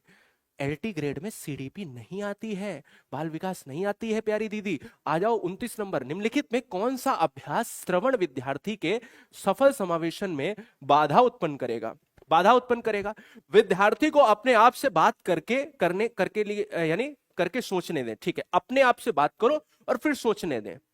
इस पे क्या होता, इस पे मंथन होगा, विचार मंथन। विद्यार्थी को मौखिक परीक्षा के बजाय लिखित परीक्षा दें। देखो पहली बात तो यहां पर प्यारे हर बहन हर भाई जरा इस पर फोकस करो। श्रवण विद्यार्थी, श्रवण विद्यार्थी के सफल समावेशन से प्रश्न है। सीटेट का लेवल ये है, कहता विद्यार्थी को मौखिक परीक्षा के बजाय लिखित परीक्षा दें। बाद में उपयोग करने के लिए टेप पर दत्त कार्य, टेप का मतलब समझ रहे हो, ऑडियो वर्क, ठीक है। दत्त कार्य के लिए मौखिक निर्देश दें। गलत, निर्देश दें गलत हो गया, ये वाला भी गलत हो गया निर्देश देना। हमारा आंसर बी जाएगा। रीजन, बात करने पर सोचने नहीं, मौखिक परीक्षा के बजाय लिखित परीक्षा दें। लिखित का मतलब होता है कि जब सुनेगा तभी तो लिखेगा। Answer is B for brilliant हो जाएगा। You are brilliant. नेक्स्ट, निम्नलिखित में प्रतिभावान विद्यार्थी की विशेषता कौन सी है? सीटेट का ये लेवल देखने को मिलेगा दोस्तों। कहता है प्रतिभावान विद्यार्थी, धीमी समझ, जिज्ञासा की कमी, सोच में सटीकता की आवश्यकता, आसान कार्य को चुनने की प्रवृत्ति। देखो जो प्रतिभाशाली विद्यार्थी होगा प्यारे, वो कभी भी आसान कार्य तो नहीं लेगा। जिज्ञासा में कमी तो होगी नहीं क्योंकि प्रतिभाशाली विद्यार्थी है। समझ धीमी हो नहीं सकती, क्यों? प्रतिभाशाली विद्यार्थी। सोचने में सटीकता होगी, बढ़िया सोचेगा, उबाऊ नहीं होगा उसका कार्य कोई। अगला क्वेश्चन आपके स्क्रीन पर लेता हूं, ये रहा। क्या कहता है? कथन और निष्कर्ष तर्क एक बच्चे के विकास की प्रगति को उसी उम्र के बच्चों के विकास की दर से तुलना करके सटीकता से मापा जा सकता है। विकास का स्वरूप व गति सभी बच्चों के लिए एक समान होता है तथा सभी सांस्कृतिक परिवेश में समान रहता है। इस क्वेश्चन को बिल्कुल करके जाना, क्योंकि ये क्वेश्चन तुम्हारी उम्र से मैं जोड़ूंगा। और जीवन में अगर इस क्वेश्चन को आप अपने आप से महसूस करते हो, कभी कोई क्वेश्चन एग्जाम में गलत नहीं होगा, मैं वादा करता हूं। देखो प्रश्न कहता है एक बच्चे के विकास की प्रगति। ये प्रश्न ये कह रहा है कि एक मान लो बच्चा है, जैसे आप ही का बच्चा है, और या आप ही हो या आपके घर में कोई बच्चा है, तो आप ये कहते हो कि उस बच्चे का डेवलपमेंट में एक्यूरेट माप दूंगा। क्या ये संभव है? प्रगति को उसी उम्र के बच्चों के विकास की दर से तुलना करने में सटीकता से मापा जा सकता है? दोस्तों कभी नहीं मापा जा सकता, ये गलत है। रीजन, विकास और अभिवृद्धि आपका चैप्टर होता है। आप अपनी लंबाई को, ग्रोथ को माप सकते हो कि मेरा वजन कितना है, मेरी लंबाई कितनी है, मेरी चौड़ाई कितनी है ना, ये सब माप सकते हो। कभी ये नहीं कह सकते कि मम्मी मेरा आज जो है ना, आज विकास 2.5 किलो हो गया, आज विकास 2 लीटर हो गया। कभी सुना नहीं। इसलिए सटीकता से डेवलपमेंट को मापा नहीं जा सकता। विकास का स्वरूप व गति सभी बच्चों के लिए एक समान होता है तथा सभी सांस्कृतिक परिवेश में समान रहता है। गलत। हर बच्चे में विकास की गति अलग होती है। बात को समझना, मैं हूं या आप हो, मान लो एक समय 1 मिनट के लिए कि मैं और आप एक ही मां के गर्भ से 2 बच्चे हैं, हम और आप भाई भाई या भाई बहन हैं, एक ही समय पर पैदा होते हैं, एक ही जैसे लगते हैं, इतने समान है कि मम्मी हमारी तुमको ना नहला के मुझे ही बार बार नहला रही है ना, और मैं कह भी नहीं पा रहा कुछ और तुम मुस्कुरा रहे हो राजा बन के रानी बन के। इसका मतलब है कि दोनों बच्चे भले ही एक मां के गर्भ से हों, एक ही जैसे लगते हों, पर उनके विकास समान नहीं हो सकते। हर बच्चे अपनी गति से विकसित होगा, हर बच्चे में डेवलपमेंट की गति अलग होगी। इसलिए ये भी गलत, ये भी गलत, पी आर दोनों गलत है, आंसर डी जाएगा। अगला क्वेश्चन, अगला क्वेश्चन समझ आ रहा है ना? हर तरीके का एग्जांपल लूंगा, आपको समझाऊंगा। आ जाओ। कहता है राष्ट्रीय शिक्षा नीति 2020 के अनुसार मूल्यांकन का उद्देश्य किसकी जानकारी देता है? बताओ किसकी जानकारी देता है? चल जाएगा लैपटॉप आईफोन पर, मेरे को मैसेज करना, 2-3 बार मैसेज करना, आराम से चल जाएगा। बहुत आसान है यार लैपटॉप आईफोन पर चलाना, मैं आपको लिंक दे दूंगा, चल जाएगा, है ना। एक बार मैसेज करना, 2-4 बार करना, ठीक है ना, मैं दिखवा लूंगा टीम से और हो जाएगा। क्लियर है ना? हाँ 04 वाले पर मैसेज करना, 9628238404। आ जाओ। राष्ट्रीय शिक्षा नीति 2020 के अनुसार मूल्यांकन का उद्देश्य किसकी जानकारी देता है? विद्यार्थी को कक्षा में व कक्षा के बाहर कैसे सहायता दी जा सकती है, विद्यार्थी को इसके सहपाठी की तुलना, तुरंत देखो प्रश्न पॉजिटिव है, आंसर पॉजिटिव चाहिए। पहले मुझे प्रश्न पढ़ना है, एग्जाम के हॉल में जब भी पेपर देना है तो प्रश्न देखो पॉजिटिव है, आंसर पॉजिटिव। अगर प्रश्न निगेटिव होता तो आंसर निगेटिव। अब देखो हमें पॉजिटिव देखना है, अब यहां निगेटिव आ गया, भाई तुलना थोड़ी ना करनी बच्चे को। यहां देखो निगेटिव आ गया, ये देखो असफलता की बात कर रहा है। यहां दोस्तों रटना, रोट लर्निंग निगेटिव होता है, तो आंसर ए बचा कि भाई हम कैसे बच्चे को सहायता देंगे, कैसे बच्चे की हेल्प करेंगे। भाई देखो एक निराशा है, आप हर बहन ने, हर भाई ने जिसने किया अच्छी बात है। मैं ये कहता हूं एग्जाम निकल जाए और आपकी चीजें बच जाए, आपकी समाज में इज्जत हो जाए, जिनकी नौकरी है उनकी बच जाए और जिनकी नौकरी नहीं लगी उनकी लग जाए। तो कम से कम यार देखो चैनल आते रहेंगे जाते रहेंगे, कम से कम इस वीडियो को लाइक करके चैनल को सब्सक्राइब करके ये बता दो कि आप किस जनपद से वीडियो देख रहे हो हमारी, है ना। ये तो हो सकता है ना, इतना तो हो सकता है। समीपस्थ विकास के क्षेत्र का संप्रत्यय किसने प्रतिपादित किया? भले ही मैं आपका भाई नहीं हूं, भले ही मेरा एक सेम ब्लड नहीं है, लेकिन उससे बड़ा रिश्ता तो है हमारा। हम तो मानते हैं ना, तुम नहीं मानते। इसका मतलब यह है कि तुम सिर्फ हमको अलग करते हो। चलो कोई बात नहीं, आंसर जाता है, ऑप्शन जाएगा डी के साथ। समीपस्थ विकास का क्षेत्र का मतलब होता है जेडपीडी का। जेडपीडी का मतलब क्या होता है? जेडपीडी का मतलब होता है जोन ऑफ क्या? Zone of proximal development, proximal development. तो जोन ऑफ प्रॉक्सिमल डेवलपमेंट को कहते हैं हिंदी में समीपस्थ विकास का क्षेत्र। अगर क्वेश्चन में पूछा जाए ये संप्रत्यय किसने दिया, तो ये दिया है लेव वाइगोस्की ने, जिन्होंने कहा था कि बच्चे इंटरेक्शन, सोशल इंटरेक्शन के माध्यम से ही बच्चे सीखते हैं। ठीक है, ये बात याद रखना है। तो जेडपीडी का सिद्धांत, जेडपीडी का कल को फुल फॉर्म भी पूछ सकता है, जोन ऑफ प्रॉक्सिमल डेवलपमेंट। इसी वीडियो में बहुत कुछ समझा दूंगा, है ना। तो ये सारी चीजें लेव वाइगोस्की। कौन सा कथन लेव वाइगोस्की? अब तुम्हें दिमाग लगाना है। मैंने अभी अभी बताया था कि बच्चा सीखेगा सोशल इंटरेक्शन से। प्यारे, कितने लोगों को पता है बच्चा उम्र के दरमियान सीखेगा? वाइगोस्की नहीं कहते, पियाजे कहते हैं। और बच्चा इंटरेक्शन से सीखेगा, समाज के द्वारा सीखेगा, वो बच्चा लेव वाइगोस्की कहते हैं। अब जरा इसमें ढूंढो क्या हो सकता है। लेव वाइगोस्की के मूल सिद्धांत को सही मायने में दर्शाता है। क्या दर्शाता है? अधिगम एक अंतर्मन प्रक्रिया है, अधिगम एक सामाजिक क्रिया है, अधिगम उत्पत्ति मूलक क्रमादेश है, अधिगम एक अक्रमबद्ध प्रक्रिया जिसके 4 चरण हैं। भैया देखो, सामाजिक क्रिया है, सोशल आएगा तो वाइगोस्की आएगा, कोई दिक्कत वाली बात नहीं है। आंसर जाएगा बी के साथ। अगला क्वेश्चन, भाषा विकास के संदर्भ में संवेदनशील अवस्था कौन सी है? भाई बताओ। ये देखो भाई, थोड़े तुम बड़े हुए, हमने चित्र ले लिया, है ना, मस्त मस्त एकदम से। तो भाई देखो चित्र में क्या है। अब अगर मैं बात करूं भाषा विकास के संदर्भ में संवेदनशील अवस्था कौन सी है, जो बहुत ही संवेदनशील है? जन्म के समय, यानी जन्म का समय, प्रारंभिक अवस्था, मध्य बचपन, युवा अवस्था। भाई भाषा के लिए तुम इंतजार थोड़ी ना करोगे, है ना। तुम पानी को भले ही पप्पा बोलो, पर प्रारंभिक अवस्था की बात होगी, आंसर इज बी जाएगा, 35 नंबर का आंसर। ये देखो कौन कौन है भाई 35 नंबर में, जरा आंसर देखता हूं। ये देखने देखना देखना देखना, हाँ गुड गुड गुड गुड, बहुत बढ़िया। ए वाले भी हैं, गजब, एकदम से मजा आ गया, एकदम से रसगुल्ला वाला क्वेश्चन तुमने ले लिया था, लेकिन तुम ए भी मार रहे हो। कुछ बहनों से कुछ भाइयों से मेरा निवेदन है, ए कैसे आ जाएगा जब तुम माँ के गर्भ से तुम आए नहीं हो यार मेरे लाल, है ना? माँ के गर्भ से आए नहीं हो, आई नहीं हो, तो तुम कह रहे हो जन्म पूर्व अवस्था। भाषा तुम वहीं सीख रहे थे क्या, संस्कृत के विद्वान बन रहे थे? ना जी ना, ये गलत बात है, ये गलत बात है ना, ये तो गलत, प्रारंभिक अवस्था से भाषा सीखते हो। हाँ, ऐसा होता विकास के संदर्भ में संवेदनशील, विकास के संदर्भ में। विकास कहां शुरू होता है, तो वो होता है जन्म से पूर्व, यानी बच्चे के मां के गर्भ में हो जाता है, गर्भावस्था के दौरान हो जाता है।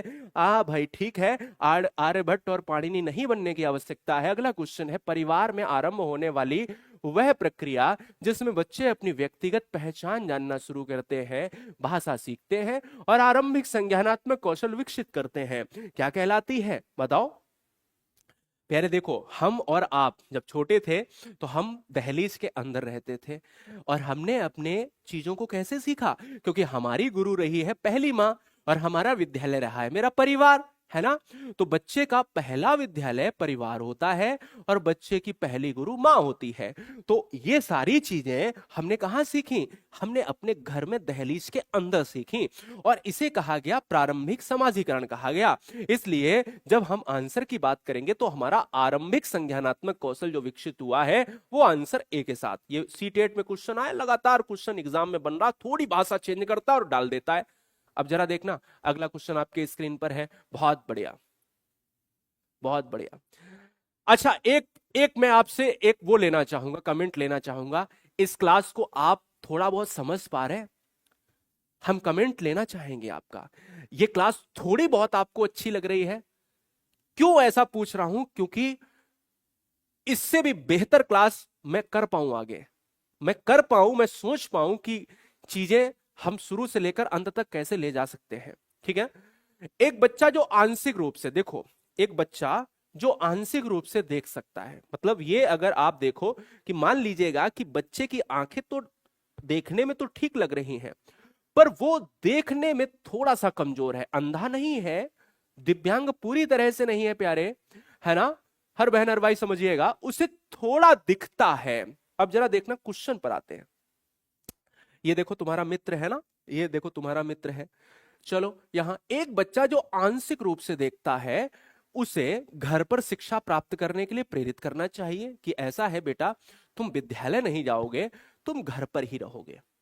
क्या ऐसा पॉसिबल है? एक अलग संस्थान में रखने की आवश्यकता है? नहीं, आप ये नहीं कह सकते। देखो, कोई भी बच्चा दिव्यांग हो, उसको भले ही अवसर ज्यादा दे दो, उसको युक्ति ज्यादा दे दो, संसाधन ज्यादा दे दो पढ़ने के। अगर सुन नहीं पा रहा तो आप उसको और कुछ कराओ, एक्टिविटी, है ना? तो यार देखो, पढ़ाना तो है, अलग संस्थान में डाल दो। नहीं, बच्चे अलग संस्थान में बिल्कुल नहीं पढ़ सकते, क्योंकि बच्चे हमेशा समूह में सीखते हैं, अलग नहीं। समावेशी प्रावधान का पालन करने वाले नियमित स्कूल में डालना चाहिए, बिल्कुल सही बात है। क्या ये हो सकता है? बिना किसी विशेष प्रावधान वाले नियमित स्कूल में डाल देना चाहिए, ताकि उसकी स्थितियों से जूझने की क्षमता विकसित हो। भाई जूझने दो उसको, गलत बात है, जूझने की क्षमता नहीं है। देखो, डी वाले विकल्प भी है, ऑप्शन निगेटिव है, आप समझो इस चीज को। इसलिए कोई बच्चा कोई बच्चा जो है आंशिक रूप से देख पा रहा है, कम दिखता है, तो उसे सारे बच्चों के साथ, सभी बच्चों के साथ हम डालेंगे और नियमित स्कूल में उसको लेके जाएंगे। ठीक है? संसाधन उसको अतिरिक्त देंगे। कहता है, निम्नलिखित में कौन सी शिक्षा प्रणाली कक्षा में सृजनात्मकता में सहायक होगी? देखो, एक चीज समझ लो, सृजनात्मकता जो है ना दोस्तों, सृजनात्मकता, ये जो सृजनात्मकता है, इसको कहा जाता है इंग्लिश में क्रिएटिविटी कहा जाता है, क्रिएटिविटी कहा जाता है। अब इस क्रिएटिविटी में क्या होता क्या है? बच्चा कितना सृजनशील है। क्रिएटिविटी में क्या होता है? मौलिकता होती है ना? मौलिकता होती है। बच्चे में कल्पना खूब भरी पड़ी होती है। चिंतन दोस्तों इसमें कहता कैसा होता है? डाइवर्जेंट थिंकिंग होती है, अपसारी चिंतन होता है, इतना याद रखना। एक सृजनशील बालक में अपसारी चिंतन, यहीं पर बच्चा मात खाता है एग्जाम में। अभिसारी और अपसारी चिंतन को नहीं समझता, समझ लो। डाइवर्जेंट थिंकिंग को अपसारी चिंतन कहते हैं। अपसारी चिंतन का मतलब यह होता है कि एक समस्या को कितनी तरीके से हल कर सकते हैं, ऐसे समझ लो। अपसारी चिंतन में क्या होता है कि इसको हम ऐसे भी कर सकते हैं, इसको ऐसे भी कर सकते हैं, इसको, ये बड़ा रूप है जो चीजों को बड़े रूप तक ले जाए। अविसारी में चीजों को संकुचित रूप में ले जाता है।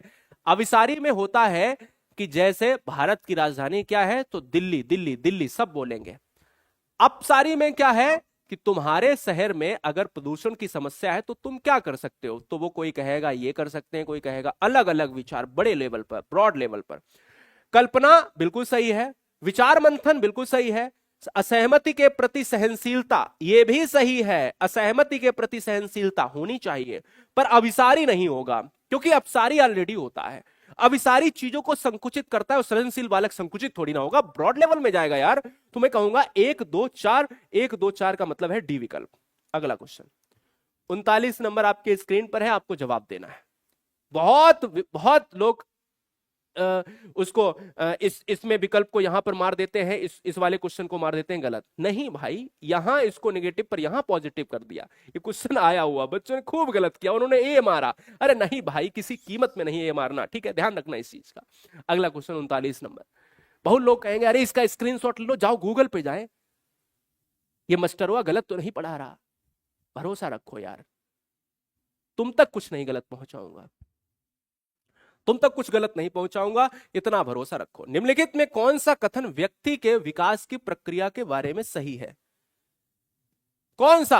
विकास की प्रक्रिया एक दिशी होती है, यह केवल व्यक्ति की आनुवंशिकता से प्रभावित होती है। विकास की प्रक्रिया में सांस्कृतिक विविधताएं होती हैं। देखो भाई, सिंपल सी चीज आपको समझने वाली है कि देखो यहां पर जो विकल्प है ना, सांस्कृतिक विविधताएं होती हैं। आपको भी पता है सही से कि विकास multi dimensional, development, continuous process development, multi dimensional, बहुत सारी विविधताएं होती हैं, ये होती है, पर एक दिशी नहीं, मल्टी डायमेंशनल, यानी विकास बहुदिशीय होता है, एक दिशी नहीं होता। ये केवल व्यक्ति की आनुवंशिकता नहीं, हेरिडिटी और एनवायरमेंट दोस्तों दोनों ही आते हैं। हेरिडिटी और एनवायरमेंट दोस्तों दोनों ही का मिला जुला रूप होता है, केवल वातावरण नहीं दोस्तों। ये वाली चीज यहां, ये वाली चीज, तो आंसर बचा केवल सी, थर्ड। अगला, निम्नलिखित में कौन सा विकास का सिद्धांत है? यह निरंतर चलने वाली प्रक्रिया नहीं है, यह निरंतर चलने वाली प्रक्रिया नहीं है, यह निरंतर चलने वाली प्रक्रिया नहीं है। चलो भाई, विकास की सभी प्रक्रिया अंतः संबंधित नहीं है, सभी विकास दर सभी की विकास दर समान नहीं है और विकास हमेशा रेखीय होता है। अगर तुमने मेरी आज की वीडियो शुरू से देखी है तो तुम इस क्वेश्चन को आंसर सही कर सकते हो। मैंने तुमको सही से बताया था, खोल खोल के बताया था, है ना। अब जरा तुम इस क्वेश्चन को सही ना कर पाए ना, तो इसका मतलब है तुम भूल गए। जरा ध्यान से करने की आवश्यकता है। 40 नंबर का बहुत से लोगों ने आंसर सही दिया है, बहुत से लोग आंसर डी दे रहे हैं, लेकिन बहुत सारे आंसर सी आ रहे हैं, डी भी आंसर आ रहे हैं। गलत बात है ये। देखो भाई, आंसर जाएगा सी के साथ। सभी की विकास दर समान नहीं होती। हमसे पूछा है कि कौन सा सिद्धांत, देखो ये निरंतर चलने वाली प्रक्रिया नहीं है यार, मैं बार बार चिल्ला रहा हूं कि development is a continuous process. विकास मां के गर्भ में जब तुम पैदा भी नहीं हुए थे, जब हम पैदा भी नहीं हुए थे, मां हमारी पाल रही थी, तभी जब हमें हमारे अंदर जान आई थी, तभी से यार देखो, प्रसव पूर्व अवस्था तब से चल रहा है, पैदा हुए और जाएगा कहां तक? मृत्यु की सैया तक, मृत्यु की सैया तक जाएगा। इसलिए गलत, सभी प्रक्रियाएं अंतः संबंधित हैं यार, गलत, रेखीय नहीं होता है। देखो यहां क्या है, सी विकल्प में हमने कहा मेरे में अलग तुम्हारे में अलग, याद आया कि जुड़वा बच्चे मैं तुम एक ही गर्भ से हूं तब भी अलग होगा, यही तो मैं कह रहा हूं बार बार। अगला क्वेश्चन यही सही है। इनमें से कौन सा विकास का एक सिद्धांत नहीं है? यहां पर फिर से पूछा है, नहीं अभी देखो यहां पर एक सिद्धांत पूछा था है, अब ये बताना है कौन सा नहीं है। हर तरह का क्वेश्चन कराने की कोशिश करेंगे। देखो यहां देखो, विकास संशोधन योग्य होता है, विकास केवल संस्कृति से शासित और निर्धारित होता है, विकास जीवन पर्यंत, देखो अभी कह रहा विकास जीवन पर्यंत चलता है, मैंने कहा ठीक बात है, ये तो सही बात है, मैंने भी कहा। विकास में पर्यावरण आनुवंशिकता दोनों ही है, मैंने कहा हां भैया सही है, मैंने अभी आपको बताया था कि इन्वायरमेंट और हेरिडिटी दोनों ही होते हैं। देखिएगा, इन्वायरमेंट और हेरिडिटी दोनों ही होते हैं, मैंने गलत तो नहीं बताया। दोनों से विकास संशोधन योग्य होता है, बिल्कुल होता है, पर आंसर बी जाएगा दोस्तों। क्यों? क्योंकि इस क्वेश्चन का जो आंसर है वो बी इसलिए हो जाएगा, केवल केवल तो निगेटिव ऑलरेडी है और निगेटिव के लिए निगेटिव मार दिया। पहले आगे बढ़ो, कहता है शासित और निर्धारित होता है, शासित ऑलरेडी निगेटिव है, तो इसलिए विकल्प बी जाएगा। निम्नलिखित में कौन सा बालकों के अधिगम में विकास में सबसे अधिक योगदान, सबसे ज्यादा योगदान जो है वो किसमें होता है? सबसे ज्यादा योगदान किसमें होता है?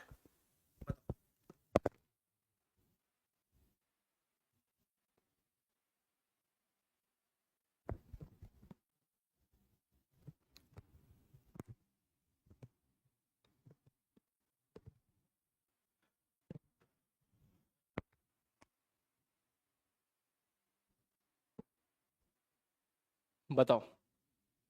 अच्छा लगा लिया, डी विकल्प। चलो भाई डी। अरे डी कहां से आ जाएगा भाई, खेल को देख लिया? नहीं, गलत। यहां पर क्या करेंगे, आंसर बी हो जाएगा। देखो, सबसे ज्यादा विकास में परिवार, जब हम छोटे थे दहलीज के अंदर थे तब परिवार था हमारे साथ, हम दहलीज के बाहर गए तो हमने मित्र बनाए, हमारे लिए मित्र बहुत महत्वपूर्ण थे। वो 18 साल तक की भी बात करें तो वो मित्र मेरे बहुत महत्वपूर्ण थे। कभी हम 18 साल की उम्र में, कभी हम गैंग एज में, जब हम खेलते थे बाल्यावस्था में तो गैंग थी मेरी, टोली थी मेरी, है ना, मैं उनके साथ खेलता था। लेकिन जब मैं बड़ा हुआ तो मेरे मित्र पक्के वाले मित्र बने। तो मैं अपने माता पिता से ज्यादा अगर भरोसा करता था तो वो किशोरावस्था में करता था। एक प्रश्न आता है कि माता पिता से ज्यादा भरोसा किस अवस्था में बच्चों को होता है? वो किशोरावस्था में मित्रों से होता है। फिर अध्यापक तो तीन ही ऐसे हैं जहां पर अधिगम में महत्वपूर्ण चीजें देखने को मिलती हैं। 43 43 क्या होगा? आपको जवाब देना है, आपको लॉक करना है। लॉक कीजिएगा, आंसर कीजिएगा, बताइए। कोई बात नहीं जयबा परवीन, थोड़ी सी क्लास मिस हो गई है, अब आगे आने वाले टाइम में कोई भी क्लास मिस नहीं होनी चाहिए, ठीक है?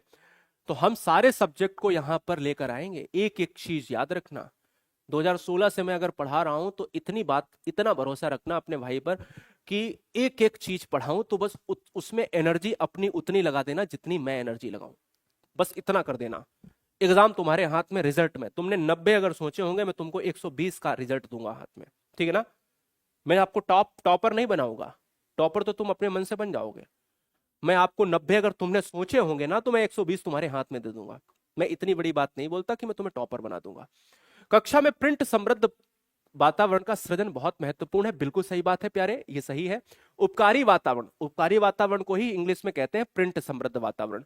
भाषा विकास में अर्थपूर्ण भूमिका निभाता है, बिल्कुल सही बात है। एक की व्याख्या भी करता है, यानी विकल्प हमारा किसके साथ चला जाएगा? ए के साथ, दोनों सही है।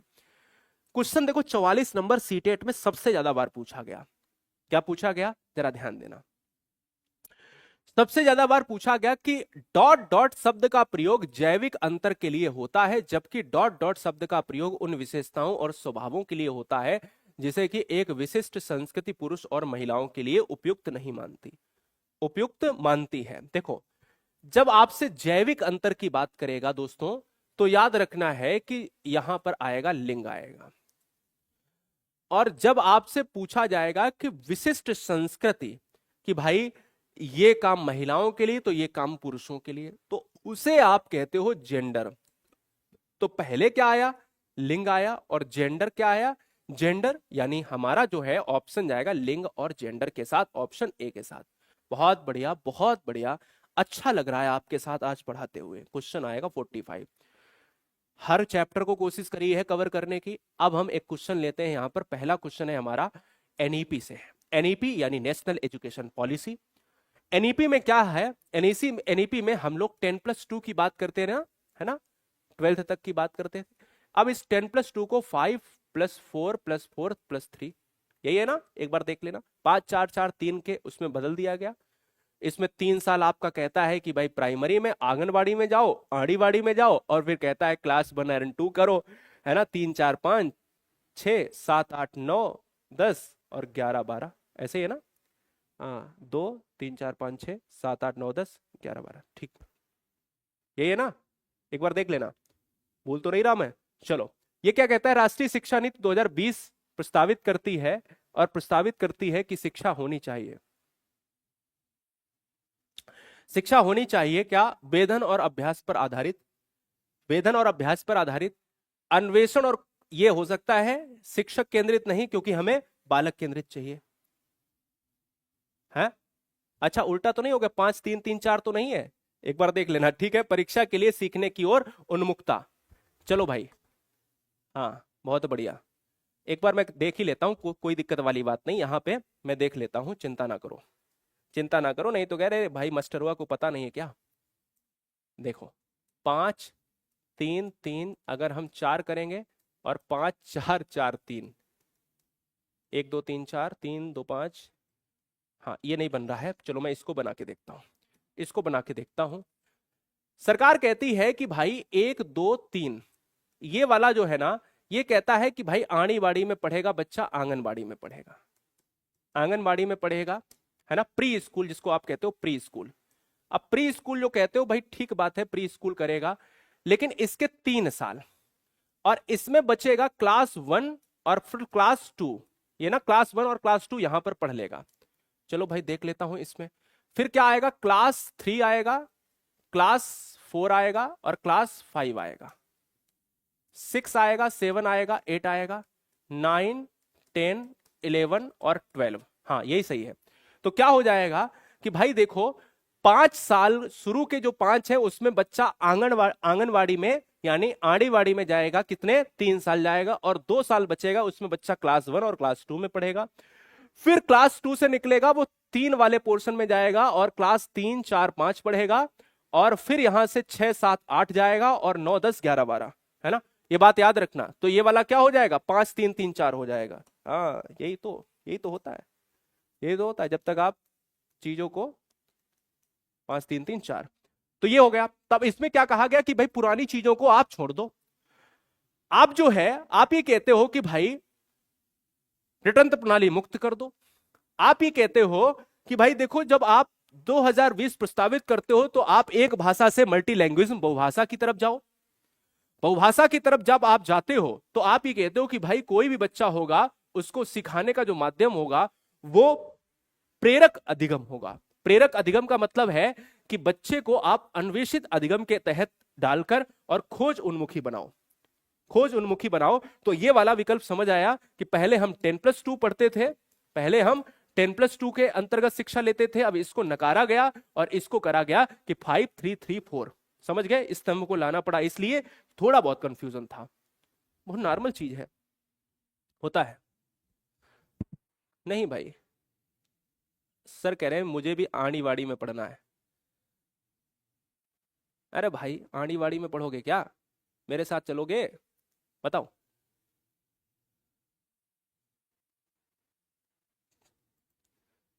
कौन कौन चलेगा मेरे साथ आंगनबाड़ी में? कोई बात नहीं, आ जाओ, क्वेश्चन पर आएंगे, टाइम थोड़ा सा वेस्ट नहीं करेंगे, आ जाओ। बच्चों के विकास के संबंध में निम्नलिखित में कौन सा कथन सही है? विकास के क्षेत्र सुस्पष्ट है, उनका एक दूसरे से कोई संबंध नहीं है। बाल विकास से संबंधित विभिन्न सिद्धांत के विकास के विषय में एक मत है। बच्चों का विकास उनके सामाजिक संदर्भ से प्रभावित होता है। बिल्कुल सही बात है। यहीं पर आपका हमें लगता है कि विकल्प हो जाएगा सही। क्यों? क्योंकि भाई कह रहा निर्वाद, ये क्या है? निर्वाद है।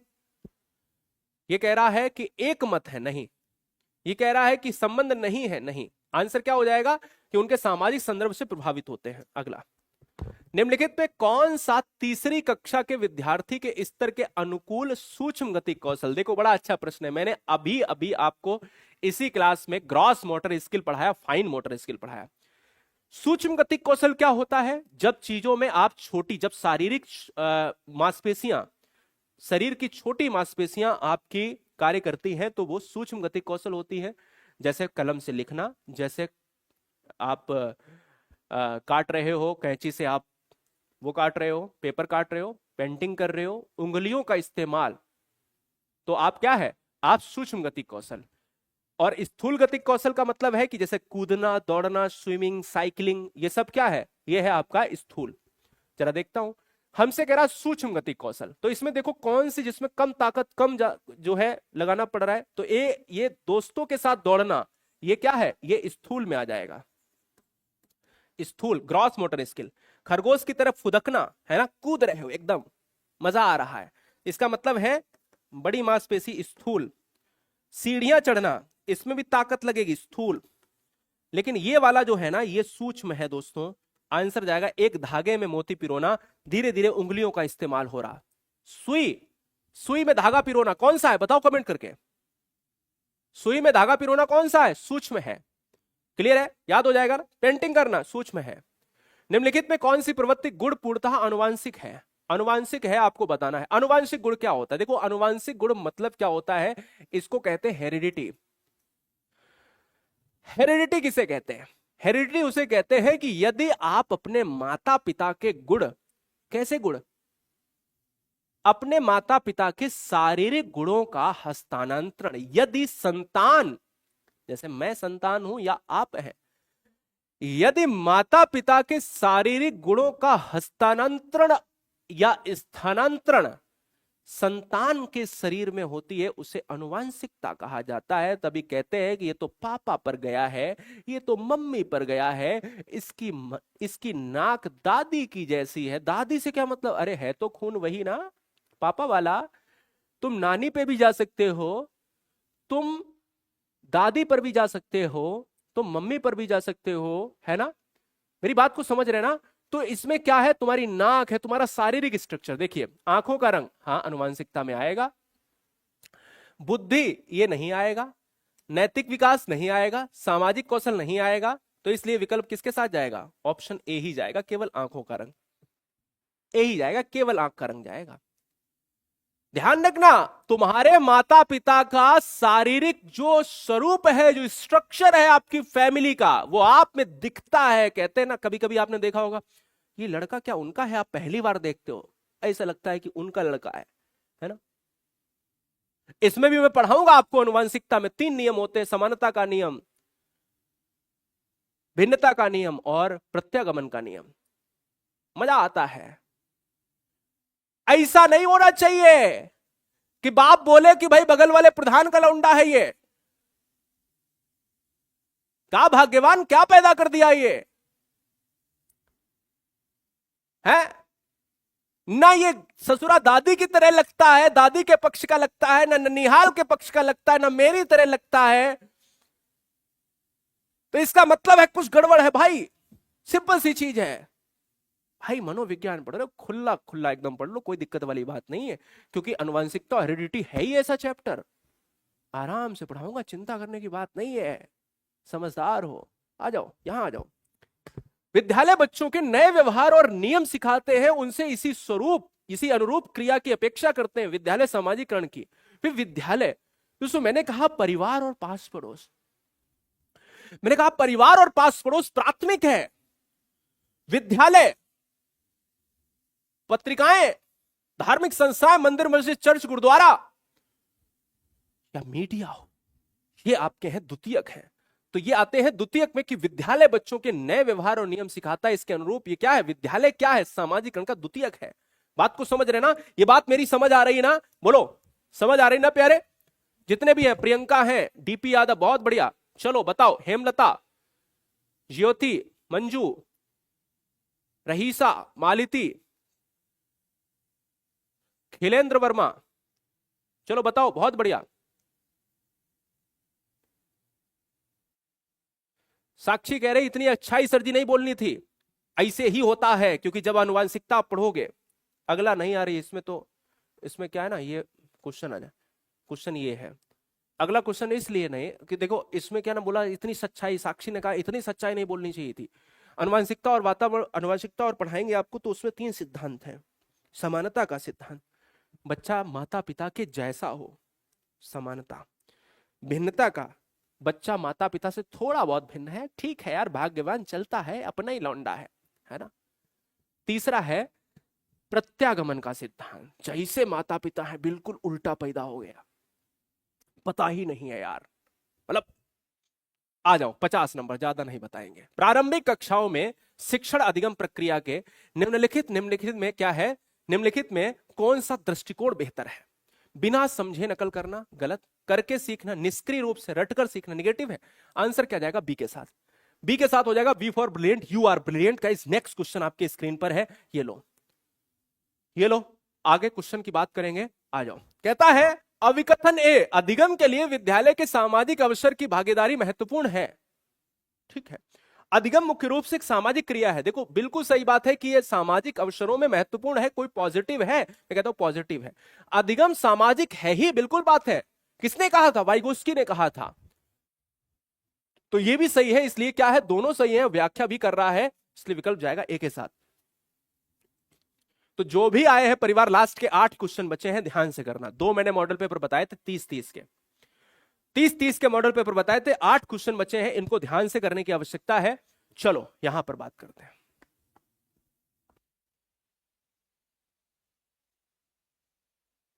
कक्षा की गतिविधियों को सार्थक बनाने के लिए एक शिक्षिका को क्या करना चाहिए? मान लीजिएगा ये सीटेट का पेपर है, सीटेट का प्रश्न है ये, और कहता है कि कक्षा की गतिविधियों को सार्थक बनाने के लिए शिक्षिका को क्या करना चाहिए। मान लीजिए आप शिक्षिका हैं किसी विद्यालय में, आपको क्या करना चाहिए? उन्हें असंबंधित कथनों में, 2022 या 23 का प्रश्न है ये, उन्हें असंबंधित खंडों में विभाजित करना, उनके बारे में अस्पष्ट निर्देश देना, ठीक है, उन्हें संदर्भहीन तरीकों से प्रस्तुत करना, या उन्हें उचित संदर्भ में स्थित करना। देखो संदर्भहीन, उन्हें उचित संदर्भ में स्थित करना, तो इसका मतलब है कि आंसर डी जाएगा। क्या है? तो आंसर किसके साथ चला जाएगा? डी के साथ चला जाएगा। बोलो क्लियर है? बताओ। ठीक बात, बहुत बढ़िया। चलो क्लियर है, बहुत सुंदर। Next question. सारे निगेटिव हैं भाई, संदर्भहीन निगेटिव है, अस्पष्ट निगेटिव है, असंबंधित निगेटिव है, समझ आ गया होगा। अगला ये क्वेश्चन देखो, रीट में आया, यूपी टेट में आया, सी टेट में आया, हर जगह प्रश्न ये घूम रहा है। मानव विकास परिणाम है, तो मानव विकास अलग से नहीं होता, हेरिडिटी और एनवायरमेंट दोस्तों दोनों ही होते हैं। हेरिडिटी और एनवायरमेंट यानी वातावरण और वंशानुगति, ये दोनों ही होते हैं, इसलिए विकल्प किसके साथ जाएगा? ऑप्शन नंबर बी के साथ जाएगा। क्लियर है? मुझे एक दर्जन, ये कॉन्सेप्ट का प्रश्न मैंने पहला इसमें लिया है कि कॉन्सेप्ट का प्रश्न बहुत कम पूछा जाता है सीटेट में, पर मैंने लिया है। एक क्वेश्चन कराता हूं। किसने ये कहा कि मुझे एक दर्जन स्वस्थ बच्चे दे दो? दर्जन में मांगे, समझो। एक मनोवैज्ञानिक था, उस साइकोलॉजिस्ट ने कहा कि भैया मुझे स्वस्थ बच्चे दे दो, उसमें कोई बीमारी नहीं होनी चाहिए, 1 दर्जन चाहिए मेरे को, और 150 रुपया देगा तेरे को, है ना। ये तो खैर मजाक की बात है, पर मैं उन्हें डॉक्टर, जज, अध्यापक, भिखमंगे, यहां तक कि मैं उन्हें चोर भी बना सकता हूं। ये टिप्पणी किसने करी भाई? ये साहब कौन है? ये साहब हैं जेवी वॉटसन साहब। ये हैं व्यवहारवाद के जनक हैं। ये क्या है? ये है व्यवहारवाद के जनक।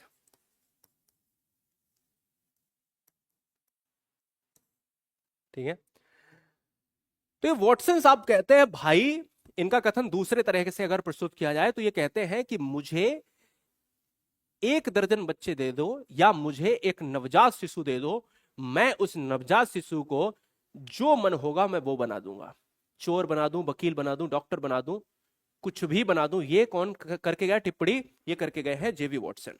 अगला क्वेश्चन आपके स्क्रीन पर है, आपको लॉक करना है, आपको जवाब देना है। बताओ भाई।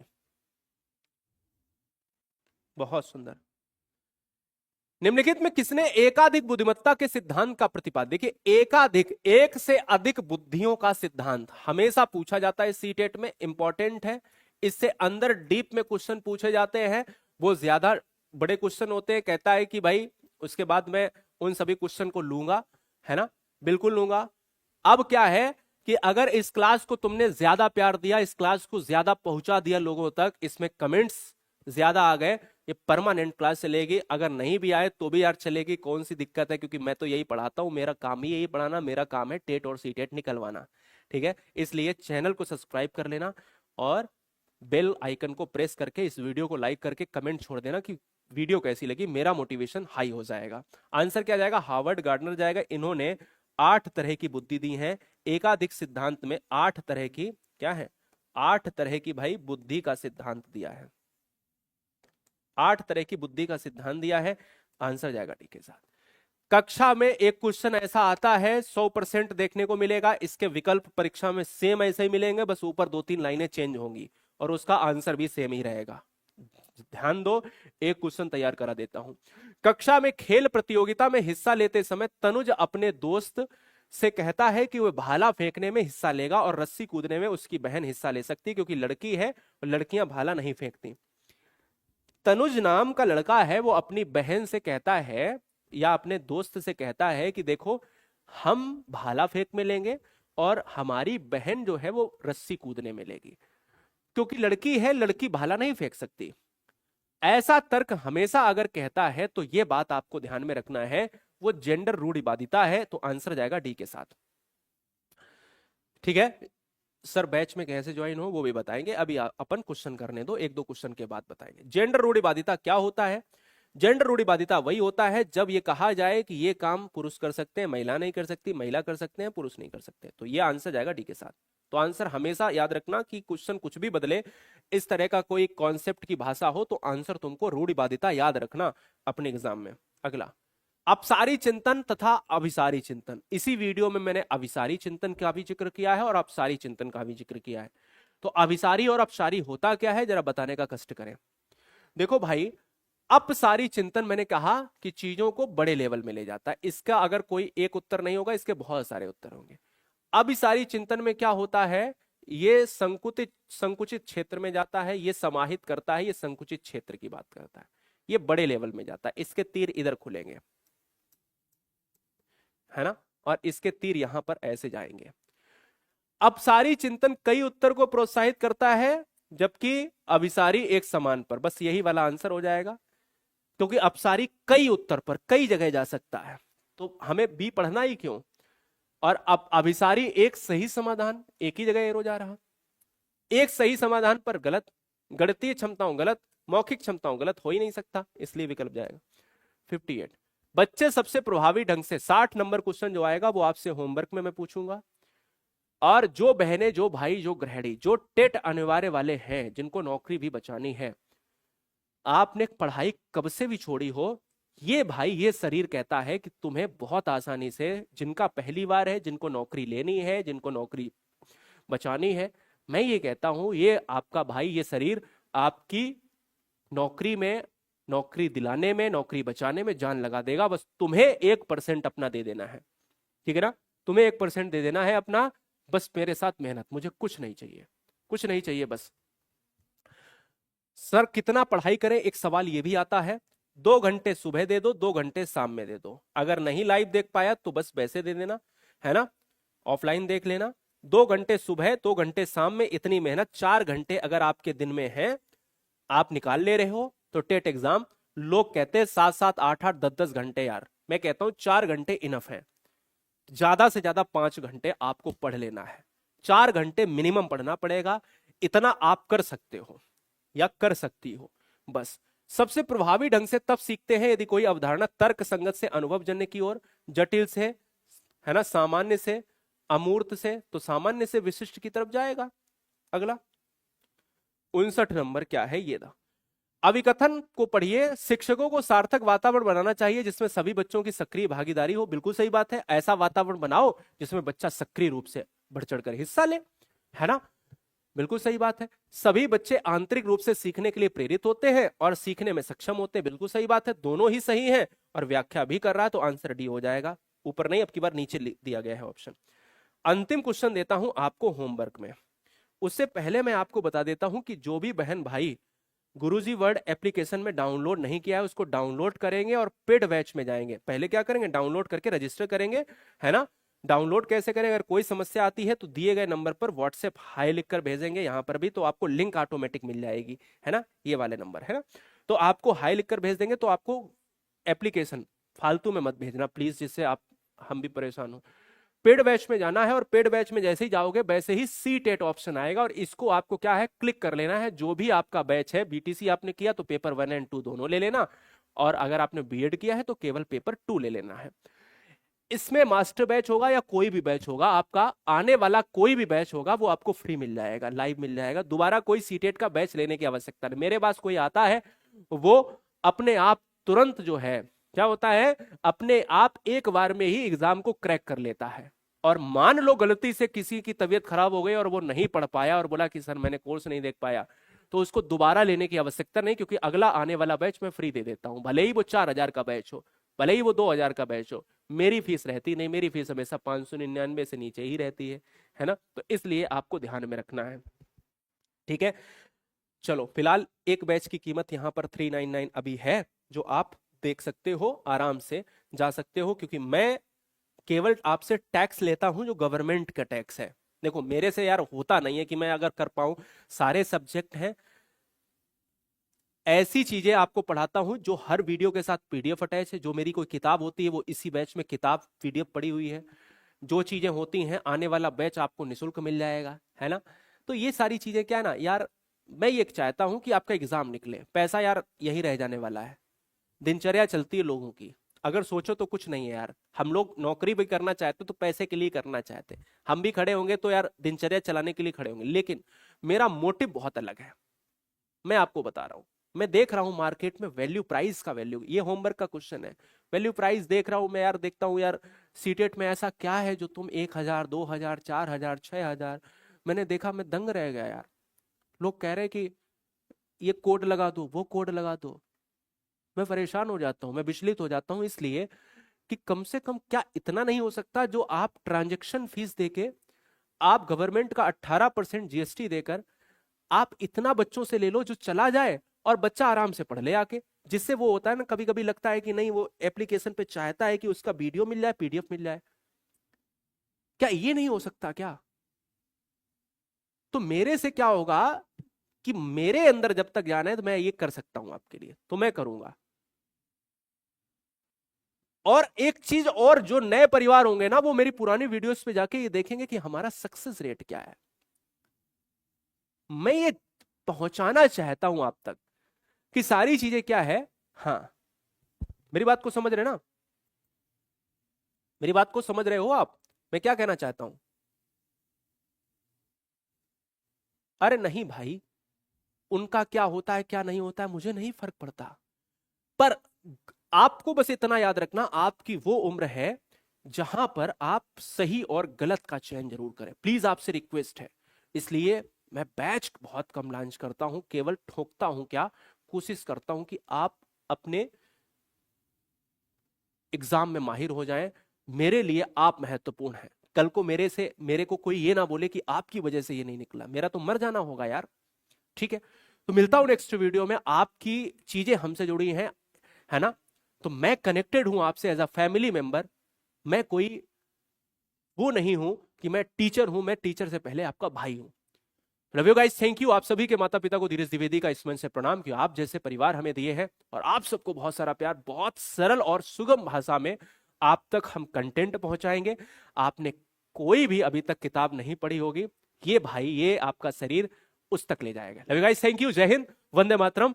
आज इस वीडियो में मैं विदा लेता हूं, और इस वीडियो के साथ मैं यही कहूंगा कि जो भी मैंने कंटेंट पढ़ाया है, वो मैंने कंटेंट हमने पढ़ाया है, उस कंटेंट में अगर मैंने कोई क्वेश्चन कराया है तो उस क्वेश्चन से संबंधित हमने आपके फिगर्स को दिखाया है, और इन फिगर्स में कोई क्वेश्चन अगर होगा तो उन क्वेश्चंस के साथ में हमने कोई फिगर लिया ही होगा। हम पढ़ाने के तरीके में अगर थोड़ा सा चेंजमेंट करते हैं तो इसलिए कि भले ही आपने नहीं पढ़ा होगा तो आप तक हम उस डिटेल को पहुंचाएंगे, हम पढ़ाएंगे तो आपको उस डिटेल तक पढ़ाने के लिए हम उन फिगर्स का इस्तेमाल करेंगे। हम अगर फिगर का इस्तेमाल नहीं करेंगे तो हो सकता है कि आपको थोड़ी सी दिक्कत हो और थोड़ी सी समस्या हो, वो मैं आना नहीं, बिल्कुल चाहता ही नहीं हूं कि वो आए, और मैं ऐसा हरगिज नहीं चाहूंगा। अगर कोई चीज पढ़ाऊंगा तो उनको फिगर के साथ पढ़ाऊंगा, उनको चीजों के साथ पढ़ाऊंगा। गाइस, थैंक यू, जय हिंद। प्यार बनाने के लिए आपका, प्यार रखने के लिए आपका शुक्रिया। जय हिंद, वंदे मातरम।